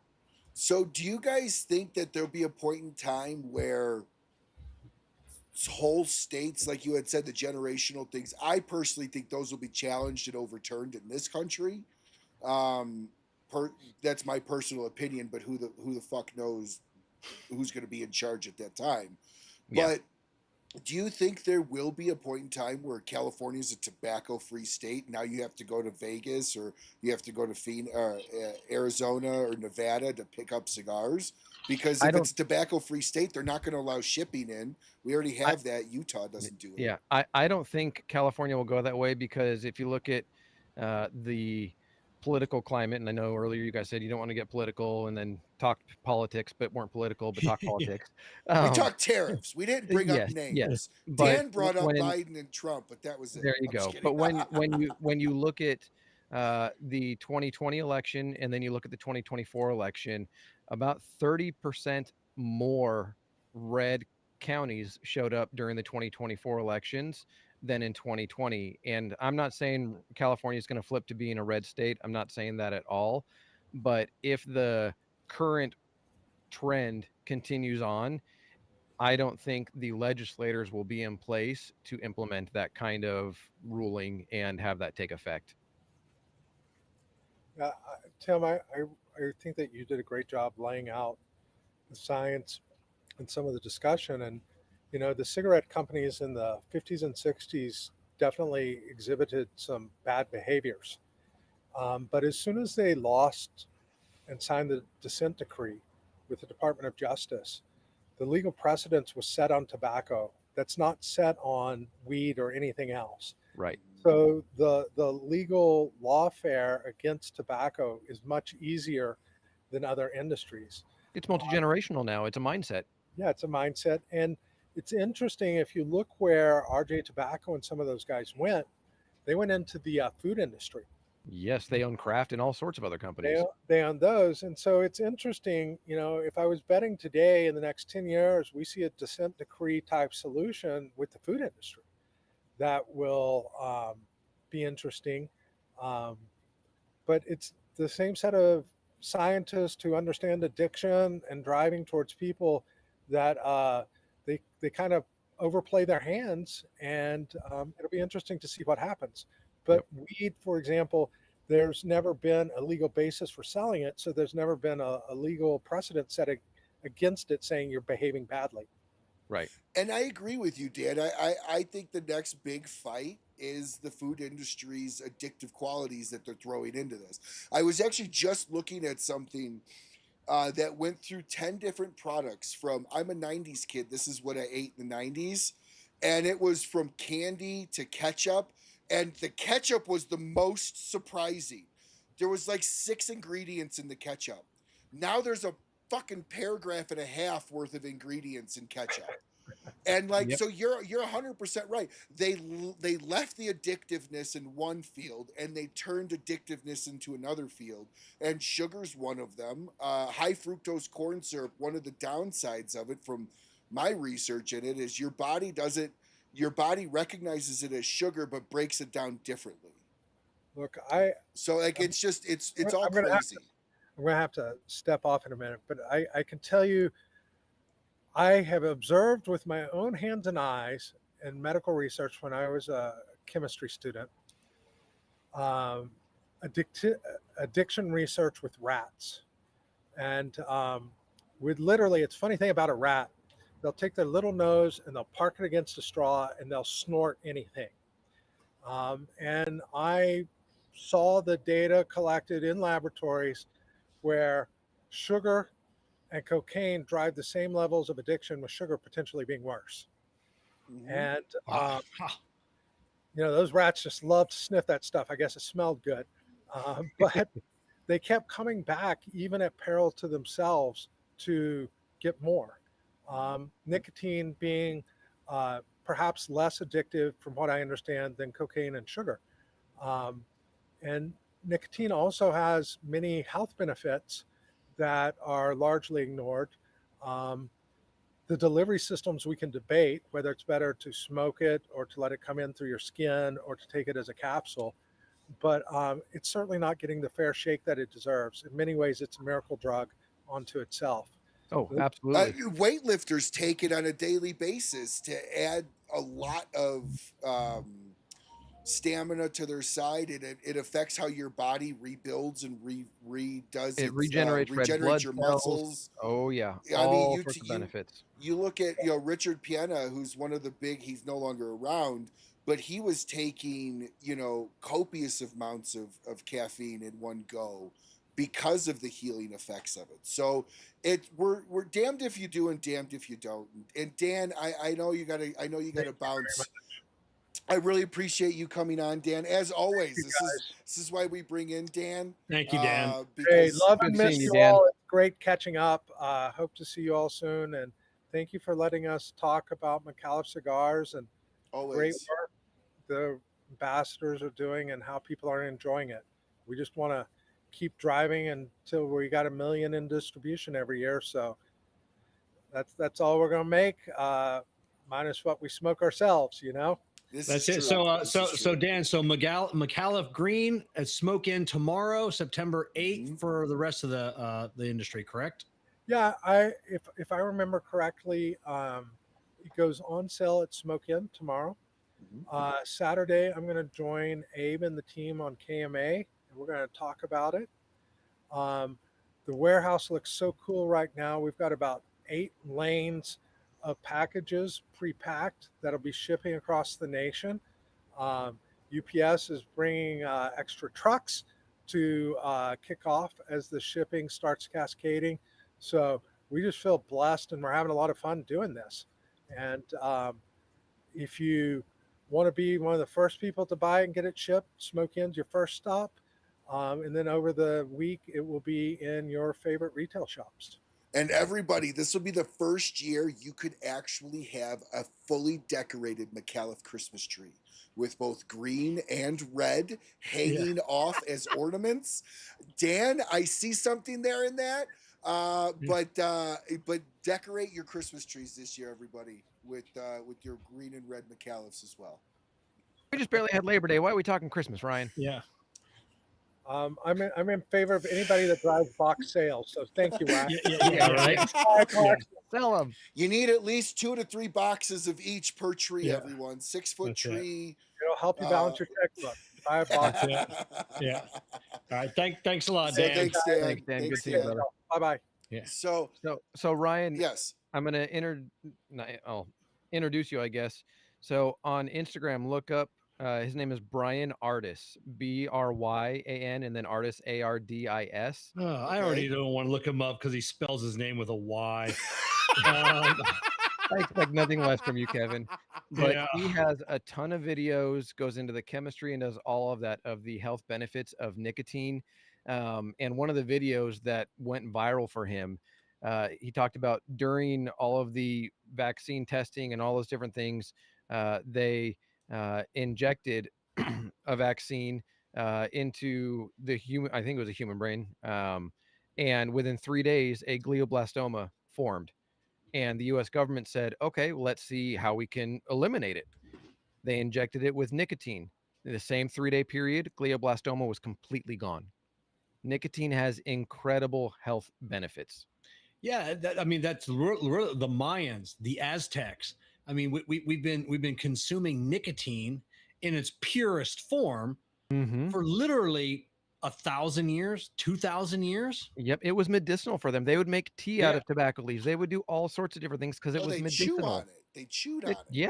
Yeah. They Just don't literally do what the chewed Sandlot on it. boys did and, go on a ride while you're chewing tobacco. Yeah. That might not Yeah. be the best thing. Yeah, You might so- throw up. But yeah, it's yeah, we got to get rid of too much. As much sugar fiend as I want. Sugar's got to go. Sugar has to go before anything else. Now, and Ryan, you talk about high glucose corn syrup. I've seen the studies both ways. From what I'm leaning toward, high fructose corn syrup is better for you than regular sugar. I think I'm in that camp because I've seen a lot of studies too. But see, high fructose corn syrups, technically, from what I've heard, is more addictive because your body processes it completely. Kevin's different. gonna say that because it keeps him with his diet and Bacardi. Let's just be Yeah, real. but diet's got no sugar in it, though. I got no sugar. So I'm zero sugar, zero carbs, zero calories. I'm like drinking air, so but That's how it but keeps yeah, his it's boyish figure. but yeah, it's that's why a lot of Australia, like Jessica and I did like the snack crate unboxing years ago on Australia. You know about horrible treats, because they don't put sugar in anything or very, very little sugar in everything. It's probably why you don't see fat Australians. It's but yeah, it's you look at Japan. Japan, I mean, consumes almost no sugar other than for their love of Kit Kats. But yeah, it's sugar is killing our kids. Killing just people. It's just absolutely insane. Whether you talk about, whether RFK Jr. or not, one way or the other, he's on that. Sugar is killing our kids. Pick your poison. It absolutely is. I mean, from diabetes rates, juvenile diabetes to all sorts of different things, and cancer. My wife's a cancer survivor, and sugar is the #1 fuel for cancer cells to replicate. Is it really? It is. Sugar is the #1 fuel source for cancer cells to replicate, duplicate, whatever word you want to use for it. It is the #1 fuel. So that's why when people are going through chemo and radiation, all these different things, they go onto like a lean protein or veggie or smoothies or all these different things. And they watch what fruits that are taken in, because bananas are super high in sugar along with strawberries. When they cut out the sugar, their body responds so much better. And they've done nicotine testing in cancer patients, and it actually helps eliminate, not completely get rid of. I'm not a doctor, I'm not prescribing this, but nicotine has a significant impact on cancer cells. Yeah, I've cut my over the last year and a half, doing the intermittent fasting. I've cut. I mean, I still enjoy sugary sweets, but I'm down probably 75% of the amount of sugar that I used to consume. It's just so horrible. Well, Jessica and I are both on the zero kick. I like the zero soda, even though it's got its own sweetener to it that I'm sure causes cancer 10 times higher than sugar. But I like the zero kick. Yeah, Jessica doesn't drink soda. She says she likes the zero root beer. That's her favorite, is the zero sugar root beer. That's her favorite drink. but she's, she likes teas and all that other stuff. I mean, I'm a Diet Coke guy. I'll occasionally steal one of her root beers, and she'll be like, "Is that my root beer? That is family root beer. It's in the family fridge. It's family root beer." So since I have both of you on, I wanted to bring up, what cigars are both of you guys excited for fall releases? Ooh.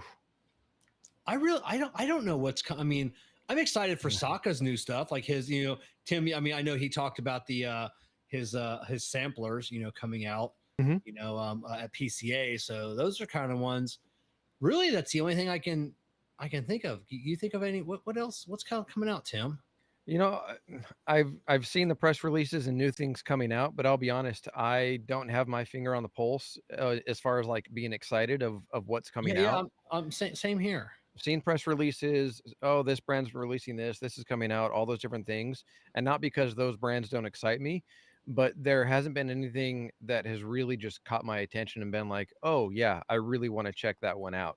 Now, obviously, I look forward to, what Ricky puts out. Obviously, Micallef puts out good stuff, of course, but what Ricky puts out in his new stuff, of course, I look for that.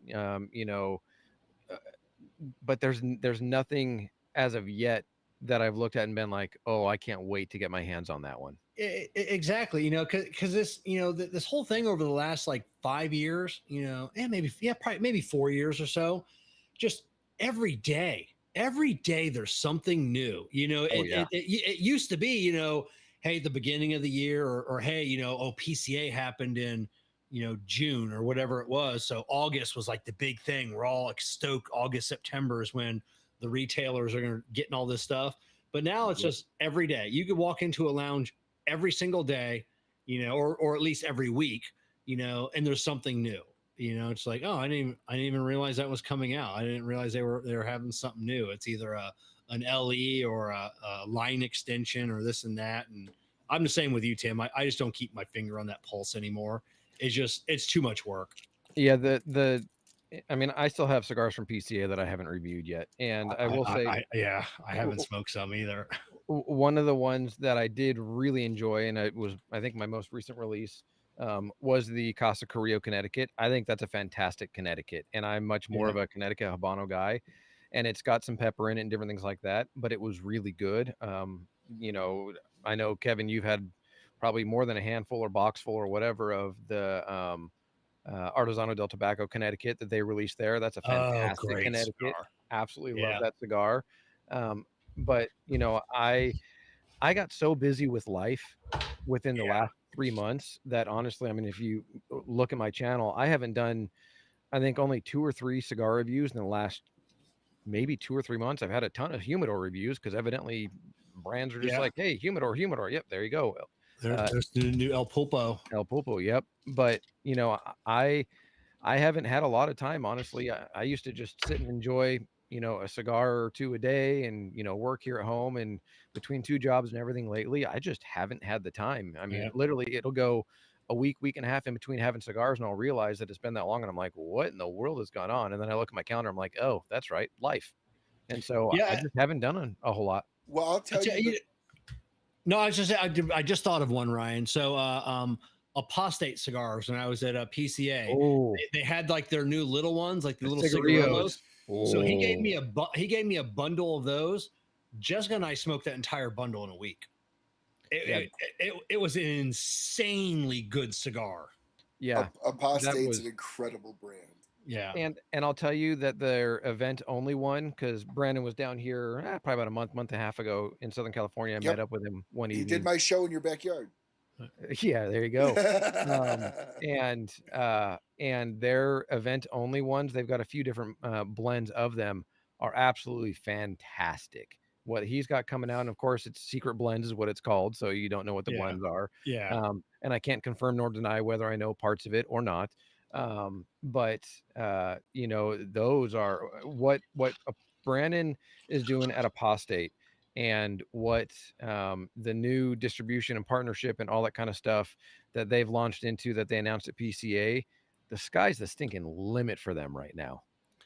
Tim, at least once a month, I talk to another brand owner or someone in the cigar industry. Is like, oh, Brandon's having all his stuff made at Blackworks now, and I'm like, no. Oh, I saw the press release. Did you read it? Distribution. Brandon and I, we joke all the time because I'll text him like, hey, I had another person or this brand owner said, congratulations on the new factory. And he's always like, damn it, did they even read the press release? I go, guys gotta be more Distribution and access to tobacco. That's all it is. For now, though. No, he's never changing. No. He'll never change factories. With Never. the way that he gets to control the blending and what he does, that's not going to change. No, way. What I'm saying is there'll be a line that comes out from Oveja Negra, I'm sure. Oh, yeah. That's what I'm talking about. Oh, yeah, okay, he'll partner with James Brian. James. Yeah, with James and release stuff. I mean, that's inevitable. Tim That's just gonna had happen. a factory reset, by the way, everyone. I did. You see that? Yeah. I shorted out for a second. But without it, I agree with you, Tim, on that. There's no reason not to with everything that James has and all the tobacco. The interesting thing is what James usually puts out is so completely different than everything that Apostate has put out that it's going to be a whole nother spectrum of cigar blending that Apostate has never even dipped their toe into. And so they've got a really cool opportunity to make some very different stuff. But I wonder how it's going to go because their customer base is used to the way that they've done their blending and not being in the Oveja Negra dark, rich spectrum. Yeah. Plus, he'll have some room now that Dissident isn't with James anymore. So I'll be interested to see what Dissident does. If the change. Sin and Josh, are pretty good with the blending, so I'm sure that things won't change too much. But hopefully they do. Hopefully they do well. Since we're talking about Blackworks, this is the one that I'm looking very forward to. Was that the Cigarosaurus or Tigersaurus? Tigersaurus, yeah. Just because it's an interesting wrapper blend. I feel a Pennsylvania broadleaf, Connecticut broadleaf, and a Candela. Yeah, but it's supposed to stay fairly punchy too. It's not supposed to. Honestly, I'll be honest with you. Everything Blackworks makes tastes the same to me. Now, I love Blackworks. I don't have a reason to buy one over the other because they all taste the same. I mean, they're all like that heavy, that spicy, that full body, that earthiness. Yep. Jessica loves all the different ones. She can taste the nuances, but for me, they all taste the same. So I'll just and for my palate, it's too heavy, too dark, and they're good cigars, but it's just not my great palate. Cigars. Yeah, great cigars, but it's too heavy, it's too rich, it's too earthy. I'm not a huge fan of earthiness. Yeah. And it's just most of their stuff isn't for me. Because it's just not my palate. But it'll be interesting with, that whole, triple wrapper, how that comes out and what it turns out like. But looks gorgeous. For me, it's like, oh, it's absolutely a beautiful cigar. But for me, it's like having some of the darker stuff from Drew Estate. For me, a lot of that just tastes the same, and it's not for me. Now, the other side of it too is if you look at this picture, now this is something that I've run into quite a bit. The picture looks amazing. How many times have you gotten a cigar where you're like, it doesn't look as good as in the picture? The cigar looks better in the picture than when you get it. And it's not to say that it smokes worse or anything, but like visually, you can tell. Like when you go to McDonald's and you're looking at the burger, and then you're looking up at the picture, like, and you got a flat thing. Like there's something wrong. I Who ordered sat that on my one up burger? there. Yeah, I ordered that one up there. That's what you got, sir. Alrighty then. Now, I want to kind of end the night here with a question, and I'm actually curious about this too. We'll start with Tim on this one. Tim, how many cigars do you have in your personal collection? I'll be honest, I don't count. I can tell you I've got 8 thermoelectric humidors. Yeah, 8 thermoelectric humidors, and they're all full, and they range from 100 to 450 capacity. So, I don't know, 800, 1,000, no clue. So a couple. Yeah, just a couple. Yeah. Kev, what about you? Take out your selling cigars. How many do you have in yours? For my personal smoking enjoyment, I don't know, maybe 4,000. I think Four. Yeah, Ryan just rebooted. yeah, but I Yeah, I have a did. walk-in. I did. Yeah, I have a walk-in humidor, in the lounge here. So yeah, I mean it's a little bit different, So and then plus I can buy cigars wholesale. I don't have to buy retail. So it's just, so it's a little different for me. But yeah, Yeah. probably 4,000 cigars. Well, and I'll let you both know when Need One and different brands started reaching out and saying, "Hey, do you want to check out this humidor?" And what I did, because I didn't have enough to fill my current humidor that I had at the time, and then appropriately represent the humidor in capacity and do all that, I reached out to brands and I said, "Hey, I'm doing a humidor review. If you want to be the only brand that's seen in it, send me enough cigars to fill it up halfway, whether that's boxes, bundles, I don't care what it is." And so, I used the power of marketing and leveraged, you know, giving exposure to brands. And so that's how I got a lot of mine. But yeah, I think I've maybe paid for, I'll probably get shot by some of the viewers for this. I think I've maybe paid for 80 of the cigars that are in my collection because Yeah, I've just, yeah. So you Ju- paid I for just- only a few. I hear you. I mean, I probably get 800 cigars a year for free, from manufacturers, just, for either to smoke, and to test promote, or, blends, promote. Yeah. test blends, or, hey, we got a new cigar coming out. I know you and Jessica, you always been kind to us. It's why I don't ever ask for anything for free. If you ask any manufacturers, I don't ever ask for anything for free, ever. Same here. I've I learned I've that just from developed, you, Kevin. yeah, I've just developed great relationships, and they're like, "Hey, we got this new cigar coming out. I got a box coming your way." Yep. Sinistro, for like Christmas last year. Like, hey, we know. He goes, and James, he's like, "Hey, I know Jessica's favorite cigar is, I don't know, whichever one we have." He sent her a box. You're like, "Hey, Merry Christmas. Thanks for your support." So Yep. Well, But yeah. I'm doing something wrong. I've paid for a lot more than 80 cigars, Yeah. and I'm not getting 800 for free. So we need to talk afterwards to how do I get this. Well, yeah, Just and kidding. a big part of it, honestly, is going to trade shows, and the number that we come home with, it fluctuates. So there's no point in giving a number when you come home from TPE or PCA. But a lot of what's in my humidors has accumulated over the 5 years I've been going to trade shows. And so, and I smoke through quite a bit, but with BO Luxuries and brands that send, test blends, I've got good relationships with a few different brands that, like you, Kevin, that just go, "Hey, you're probably getting low. It's on its way to you." And, Yeah. I don't reach out and go, "Oh, hey, can I get a box of this or get that?" When I've done it for marketing purposes, because it's mutually beneficial that they see their newest blend and their newest release, then I've done that, a handful of times. But for the most part, it's the same thing that Kevin and I talked at PCA with a group of podcasters, and they said, "How did you get to where you are?" And the same two words I use every single time: time and relationships. Yeah. It's just how it works. Yeah. Now I am also the king of secretly dry begging as well. Yeah, you are. So I remember like 2 weeks ago, I had posted a picture of a cigar I was smoking, and I'm like, "Oh, hey, I'm smoking my last whatever. I'll have to try and hunt down some more." And then like 5 minutes later, the manufacturer, "Hey, I got a box coming your way, brother." I'm like, "Oh, hey, you didn't have to do that." It's just, But thank you, it worked. Yeah. Thank you. It worked. It doesn't always work, but No. sometimes it works, So Yep. Yeah, Well, but but yeah, Ryan, it's like you with your whiskey and different sponsorships that you've done. You just continue building the relationships and start featuring certain brands, and obviously you've got Dunbarton and all the different brands that support you, Micallef, all those different ones.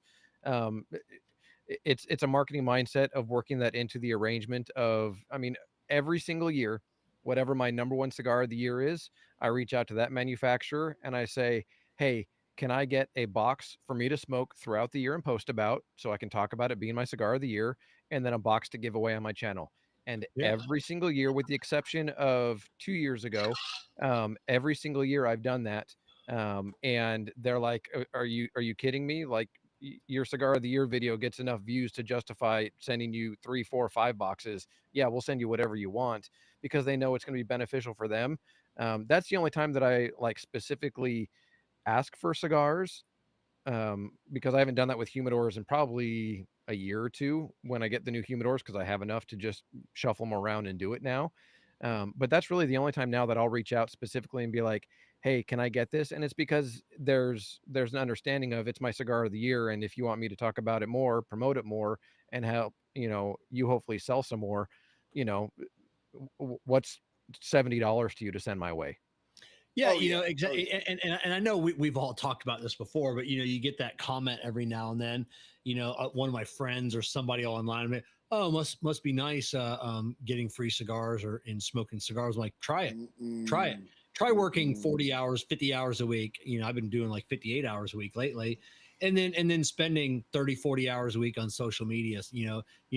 How many times I smoke a cigar from a friend of mine, I'm like, oh, hey, I really want to promote this cigar, and you don't enjoy it. I'm an hour and a half smoking that cigar, setting up a picture, posting it on the various platforms. I didn't enjoy that cigar, to like, No, it worked. it worked, but yeah, you do that a couple times. Yeah. You get a free box of cigars, but yeah, it just, it's work. That's where, like, honestly, one of the things, I'm so glad I don't do reviews anymore, specifically for that. Anytime somebody would send me something, I always felt so obligated to move as quickly as possible to get something out for them to show or see, that I was no longer having. It was a chore. Oh, it absolutely Yeah. can become a chore. I've got the newest Davidoff that's sitting literally right here that got sent to me that I still have If he not pulls reviewed. out a box, I'm gonna die. Okay. Yeah. I was like, Davidoff sending you boxes? And Those new Davidoffs are fire. oh my gosh, I've Oh had my a couple God. of them, because as you can see, one of the 3 boxes is gone.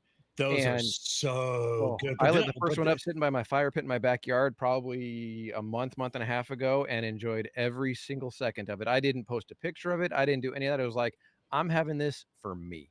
I didn't realize how expensive they were. I Oh, never yeah. knew. It's Davidoff. I thought They're I thought they were like 30 a stick. I think some of them were 40 a stick. Yeah, the larger gosh. Vitola is like $38 or $40 a stick. 38 or 40. And I smoked a couple, and then and I didn't post a picture, and I'm like, oh my God, now I feel bad. After I looked up, I'm like, these are like $40 a cigar. I'm like, holy crap, now I got to post a picture. Yeah, so the second time I smoked it, I posted a picture. Yeah. Well, I would be remiss if we ended the show without taking full observation of that beautiful work of art sitting over Kevin's shoulder. Mr. Tobacco. And I'm not I'm not talking about the humidor only, even though that is as well. But dude, that thing looks amazing. That's it. Jonathan P. Tobacconaut. So yeah, Johnny came out good. The artist did a great job of Oh yeah. And that was quick too. That was a quick turnaround. I feel like he posted it, and then 3 days later we saw it. It was like 3 days. I think he only took 2 days to paint it. But yeah, it was a pretty quick. But he's an artist. That's what what he does for a living. Yep. Which was thankfully there's still people out there in this world that want to make money. That want to I have such a hard time giving my money away to some of these companies and these artists and these small companies. It's just like, yeah, here's my money, just create my thing, and then you got to beg them. I've got one guy. It's been, I got a bunch of metal dumpsters. They're absolutely beautiful. All just solid metal. And, he's doing a graffiti to make them look old and antiqued. And he's doing my logo on it. It's like 3 months now, 4 months. Oh, geez. About once a month, I send him and it's always the same thing. I'm almost done. He must not like making money. Yeah, you just must not like making money. It's absolutely infuriating. Now, Kevin, did you have any input on the looks of it? Did you tell them you wanted blue, you wanted red shoes, you wanted this? No, because that was one of the when Matt sent me that because I told him what I was going to do with it. And that was one of the stipulations there's two stipulations of me getting that. One, I have to pose naked in front of it or behind it. So that was Always, which is not hard for you. Let's be real. No, but that's normal. Yeah, but the other one was that I give the artist nowhere to go. No input.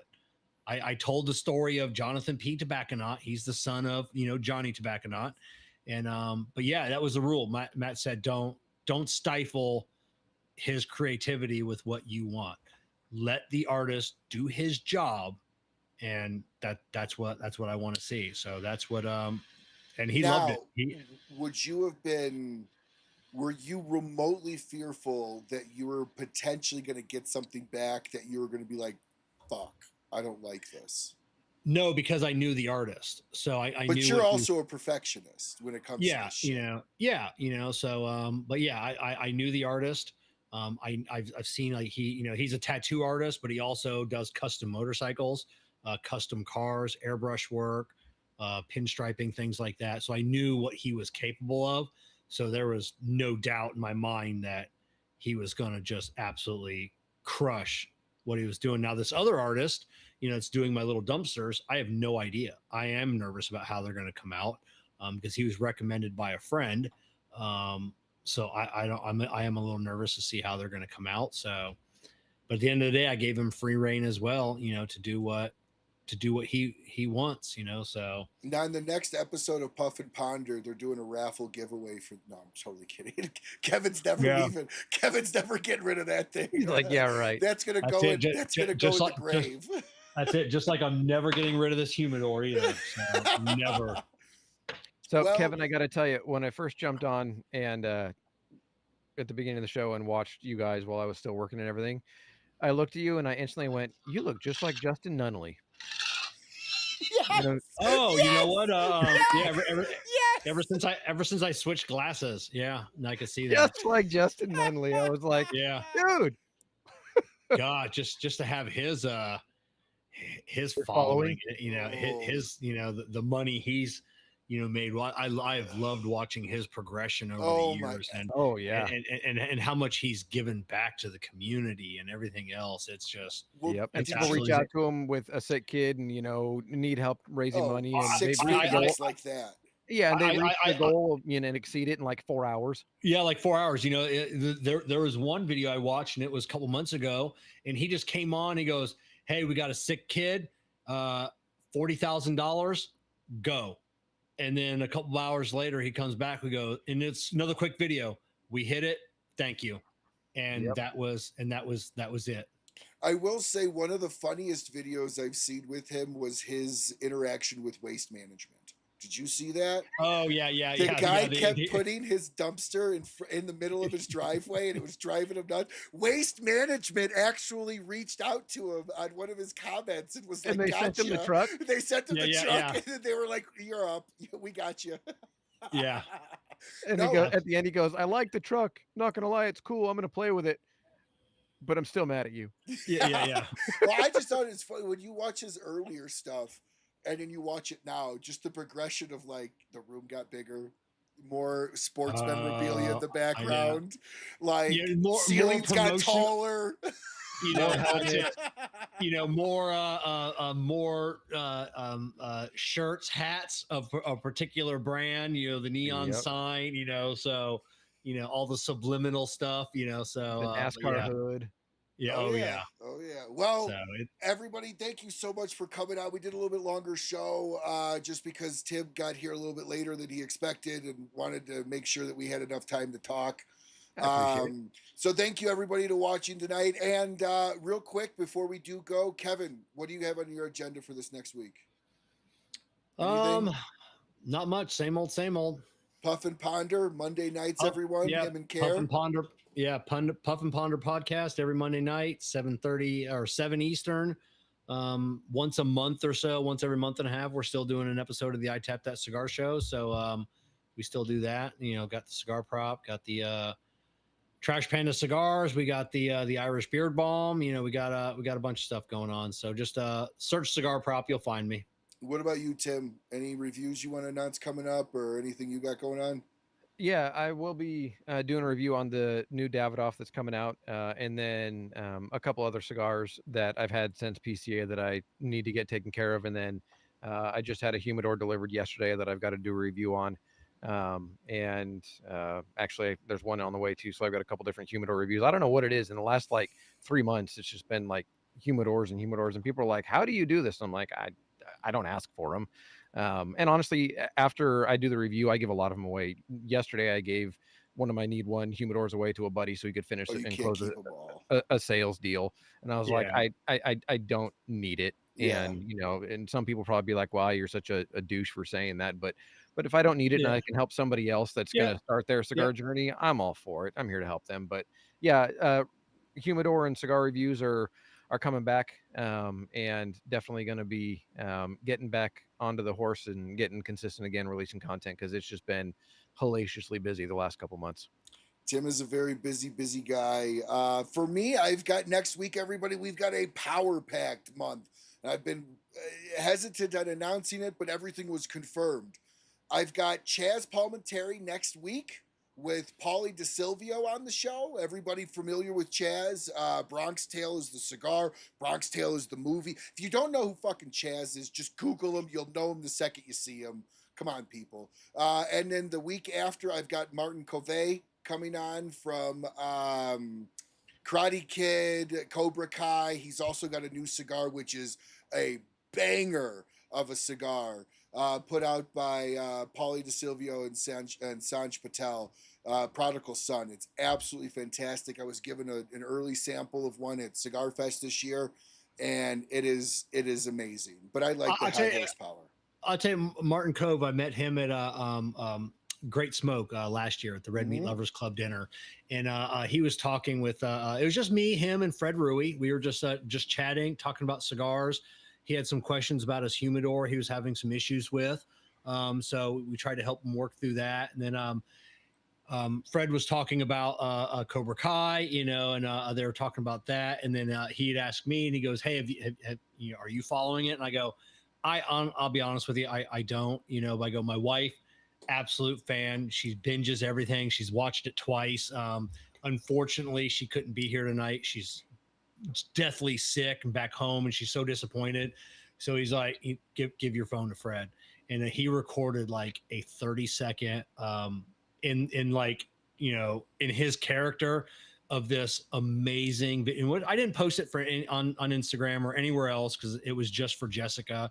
That's And awesome. he did, and he was just in character in this 30-second video. And God, I'll tell you, it just made her night when I sent her to that night. And he was just so kind for doing that for her. So he's top notch in my books now. And he's I've a heard he's a great true guy. cigar guy. He's a Oh, yeah. true, Yeah. he's like Michael Knowles. Like, surprisingly, Yeah. he is a true cigar guy. A lot of celebrities Yeah. that make cigars, you know, not so much really, but you know, he definitely is. So I'm looking really forward to having Martin Covey on. And then I've got Paulie DeSilvio for the last week with a DeSilvio sampler giveaway from La Casa Grande Cigars. So people, this was the start of a great month for this show. So definitely check it out. We're going to have Michael Knowles coming up next year. We've got some comedians coming up next year as well. So we're off to a really good start, ending the year and starting the year. So I appreciate everybody coming on. And I just, If you need a couple guys to jump on with Yeah. Michael Knowles, Kevin and I are more than available. Michael's asked to come on my show a couple times, so I need to get Michael on, and I've just kind of been blowing him off. I love Michael Knowles, so I'll definitely since Ryan's going to have him on, Tim, I'll have you come on. There we go. That works. I've got his new one that I still need to review that I got at PCA that I'm not dude, allowed to say I got at Dream, PCA it until it was released. so good. So yeah, good. you know, and I just watched the I don't know if you guys follow the YouTube channel Jubilee. You know, it's Yep. always one person versus Yep. you know, Michael Knowles just did one, you know, versus 20 Not you did, yeah, Catholic versus atheist. yeah, something like that, and it was fantastic. He fucking destroyed those people, you know, and it was great. You know, the one thing that's always entertaining about Knowles, and I love watching people with this ability, you can't corner the man. And when you give him a question, you could almost see him playing out all the scenarios from what he's going to say to what you're going to say, and then back and forth before he ever even opened. The only other person that I interviewed like that was Dennis Prager. Dennis Prager's also very, very much like that, where he's always a couple of paragraphs ahead and can kind of guess what you're going to say enough in a way to have an instant response. But Knowles, man, watching Knowles on Jubilee, or even watching him do the debates at the college, he went overseas to somewhere in Britain. I forgot the school. And just schooled. And I love when people think they have him, because they make a retort. They're like, yeah, the crowd's like, yeah, you got him. And then it comes back like, no, you don't. No, you don't. Here. You don't. So, and Charlie Kirk's another guy like that, because Charlie Kirk went to Oxford not too long ago and did the same I saw that. Oxford, that's where Knowles was too. Hey, so you guys go to Oxford, so you should probably get a refund, because I don't know what kind of education you're getting here. Well, I love Charlie's thing when somebody came up to him. He's like, why are you at colleges? I thought you don't like colleges or this, that, and the other. He goes, well, no. He goes, didn't you go to a college? He goes, no. I wasn't smart enough to get into a 4-year. I only went to a community and I dropped out. Now I'm worth tens of millions of dollars running the largest political action committee or convention or whatever out there. So I'm really looking forward to having Knowles on. We'll announce that date when it comes on. I do have my cousin that I just found out was my cousin, Jeffrey Allen. If you know him, the comedian. He's been around for a long time, Christian comedian, really popular, really big. Didn't know he was my cousin until about 5 years ago. I'll have to reach out to a mutual friend of mine who's a Christian comedian. I'm sure he knows him quite well. Who?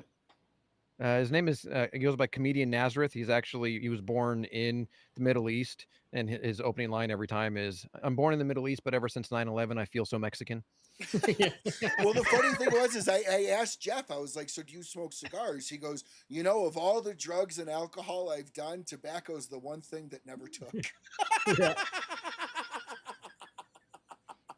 So, guys, we have a great show lined up for the rest of the year. We're packed full. We've got a great start to the year. And I got to say thank you to both of you. This was last minute that I asked both you guys to jump on.